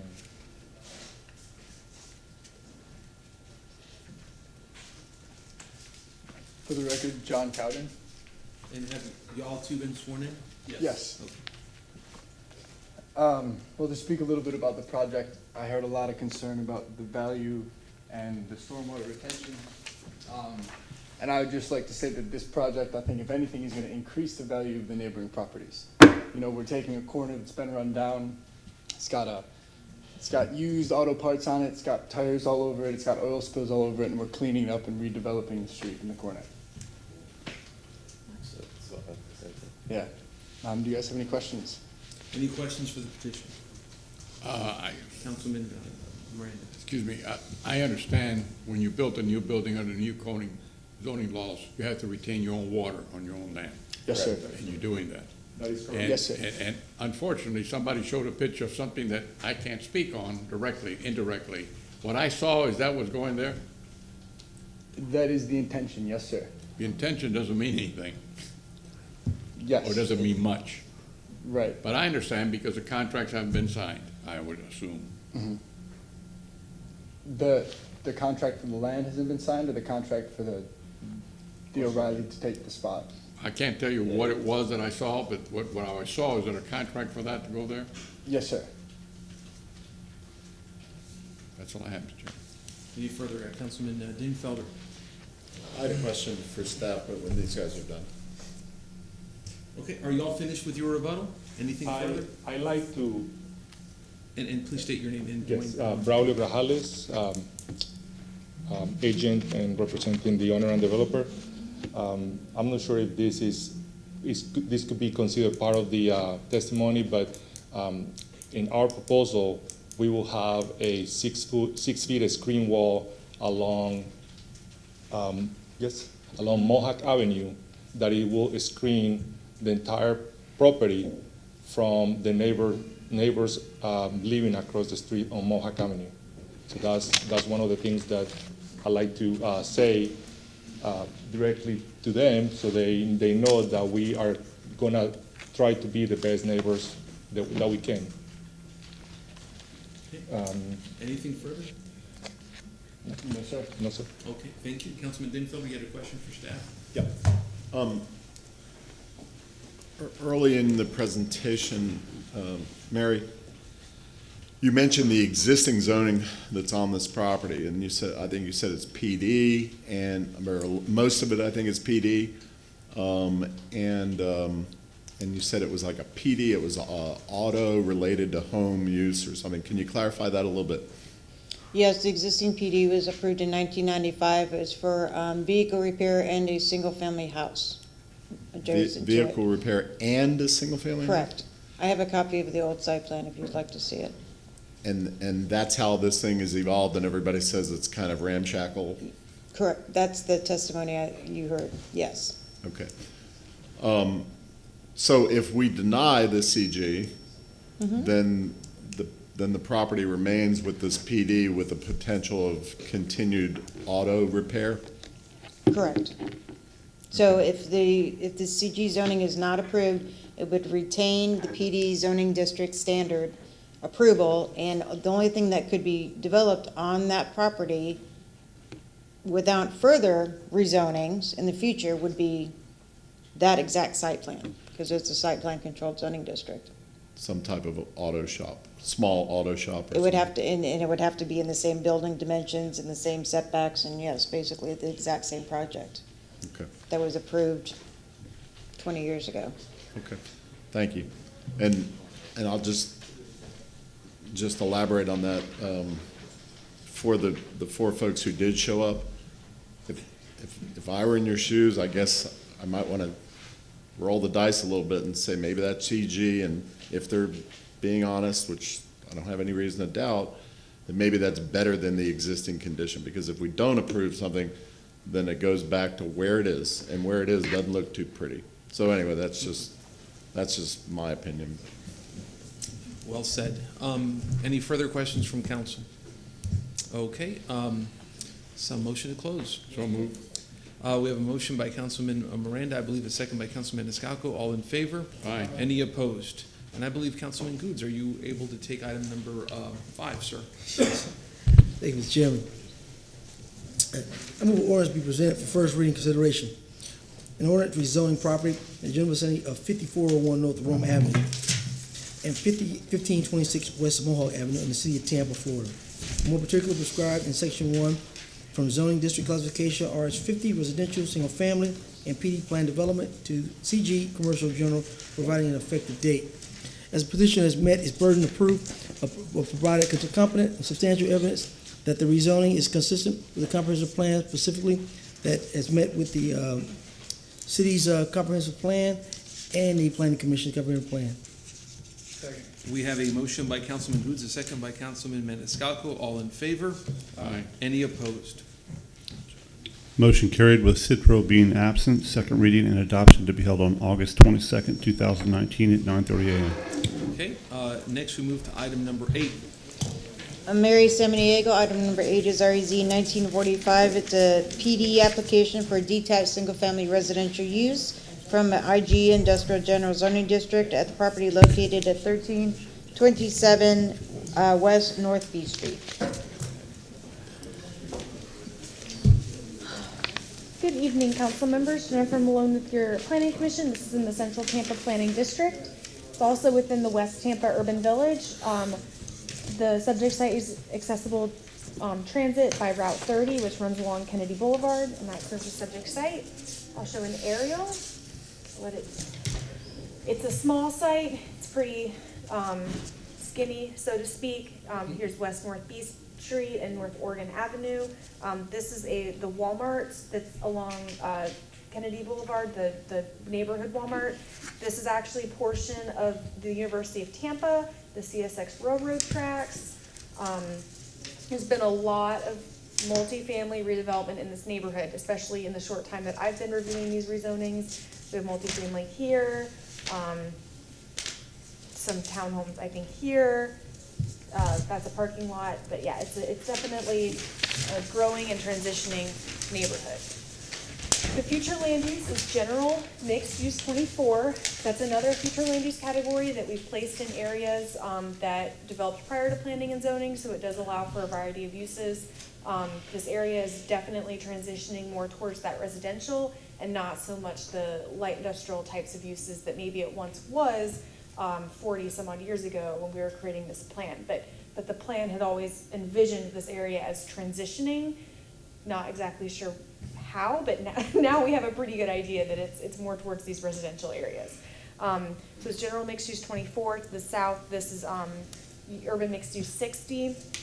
It's a very intensive category along Kennedy. We have general mixed use 24 again, and then it's actually right next to residential 20, which allows those townhomes and multifamily development. So we did find this request comparable and compatible with the development pattern, and we did find that it would be consistent with that continuing trend for this area, which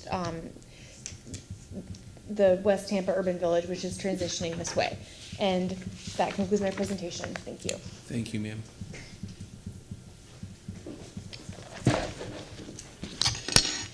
Mary Samaniego, Planning Design and Development Coordination. As I stated, this is a planned development. It's currently zoned industrial general. So this is a unique case. So this is a lot of record. So it's a legal lot of record that's totally developable. However, it's only 25 feet wide and 2,575 square feet. So it's a very small lot. It's currently zoned industrial general. You cannot have or develop a house in industrial general zoning district because typically single-family residential uses aren't compatible with industrial uses. So then the question is, we need to rezone it to a zoning district that allows you to build a single-family house. When one rezones a property to a certain zoning district, it has to meet those dimensional standards. The smallest dimensional standard zoning district we have in this area of the city of Tampa is RS50, which the lot has to be 50 feet wide and 5,000 square feet. So it's impossible to rezone this property to the RS50 zoning district. So by default, we're coming in with a planned development to develop one house on this property. The property is currently vacant. As you can see, there's RS50 to the north. There are similarly sized houses on half lots. I'll show you in a minute. And then there's an existing kind of industrial warehouse use across, next door to it, facing Oregon, and then the TGF parking. So here, this is the subject property between my fingers here. So that's the 25-foot wide lot. To the west is the graphics warehouse use. This is directly to the east. There's another 25-foot lot. Two more. Again, these are taken from the street so you can see how tight these bungalow, you guys call them bungalow, we call them shotguns up north, but these bungalow houses, and then the Islamic Center further down the street. And again, on the south side is the large parking lot. Here is the subject application site plan. Again, just a single-family house. They tried to match the compatibility with the existing row of houses with the setbacks. There's 4 feet on the side. There's a required build-to line because this is in the West Tampa overlay. They met the architectural standards that comply with all of the West Tampa overlay standards. The only standard that they need a waiver from is the required backup distance. They're required to have 2 parking spaces, and then the last parking space must have a 24-foot backup distance. There's simply not enough space to get the required parking plus the required backup space into the alley. So they're asking for 1 waiver to section 27283.12 to allow reduction in drive aisle width for the backup from 24 feet to 14.5 feet. Other than that, they meet all other applicable zoning standards in the City of Tampa Land Development Code. There are some changes between first and second reading for land development. Again, just a typo and clarification, natural resources for green space calculations. And then natural resources did find this inconsistent because of that backup waiver request. And they did have some changes between first and second reading. So overall, the development review and compliance staff did find this inconsistent because of the waiver to the backup distance.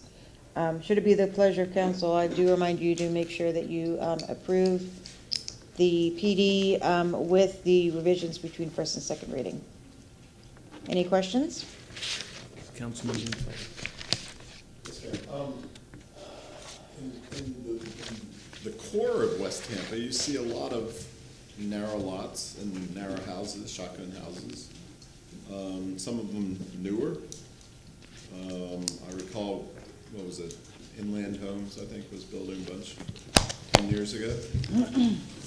So what kind of zoning are those being built on? Those are all in our RS50 or RS60 zoning districts. This isn't But they were being built on 30-foot lots. But those are lots of records, sir. So the West Tampa overlay says, and I included it in your staff report, in West Tampa, if you are a lot that was created before January 1st, 2004, you're considered a lot of record and you're developable. But you have to be in a zoning district that allows for single-family houses. So unfortunately, this property is a remnant of so it was a lot of record, but it's not the size of the lot, sir, it's the zoning district. So they're in a remnant of a large IG zoned piece of property.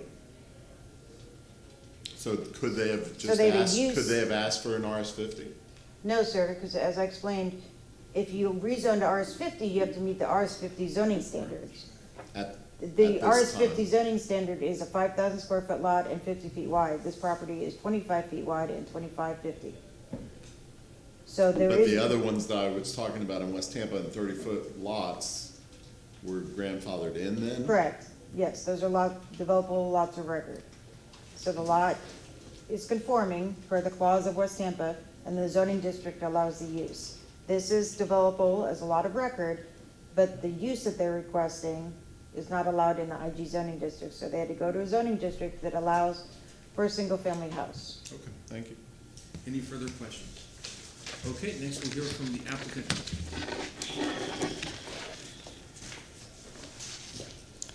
Good evening, Council. My name is Lynette Glass. I'm the Community Development Manager at Habitat for Humanity here in Hillsborough County.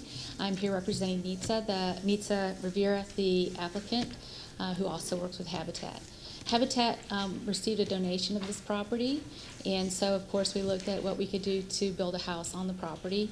Obviously, as you've seen, it's a very narrow lot, so we thought we would try something new, which is try to go to a tiny home concept. And what we're looking at doing is what we're calling a veterans cottage.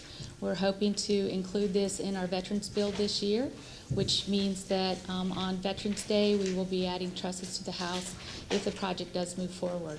We do need that waiver, though, included, as staff stated, included in the request that we're making. And if you have any questions, I'm here to respond. Thank you for consideration. So then I assume the house is going to be 17 foot wide with 4 foot setbacks on each side. I believe it's 5 foot setbacks on each side. 5 or 4. Is that correct? Oh, I'm sorry. Okay, 4 foot setbacks on each side. It's an 850 square foot home. Yeah, that equals 25. Thank you. Any further questions? Okay, thank you very much, ma'am.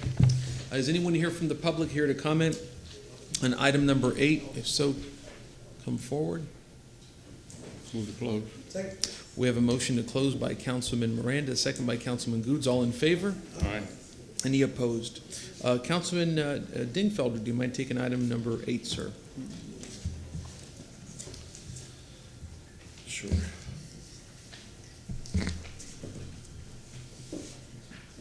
All right. I will, hold on a second.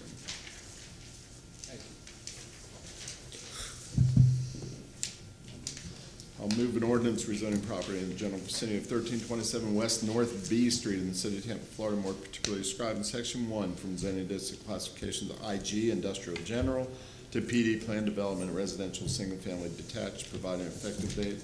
And specifically, since it's a PD, I will say that the petitioner has met its burden and proved to provide competent, substantial evidence that the development as conditioned and shown in the site plan is consistent with the comprehensive plan of the city code, specifically that the IG use will not allow residential structure, and the PD is the only way to go, and also that the proposed development will promote efficient and sustainable use of land and infrastructure, allowing integration of different land uses in this area. Second. We have a motion by Councilman Dingfelder, a second by Councilman Miranda. If I can, before, and it includes that revision sheet, Mr. Dingfelder. Including the revision sheet and the waiver. Thank you. We have a motion. All in favor? Aye. Oh. We have to take a 5-minute recess.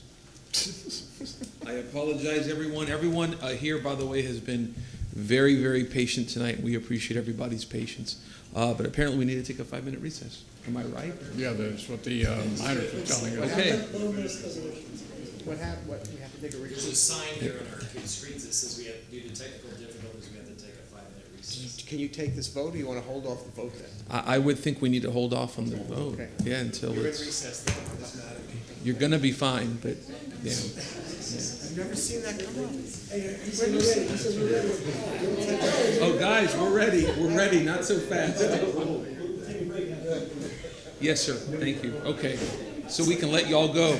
Okay. All in favor? Aye. Aye. Any opposed? Okay. Go ahead.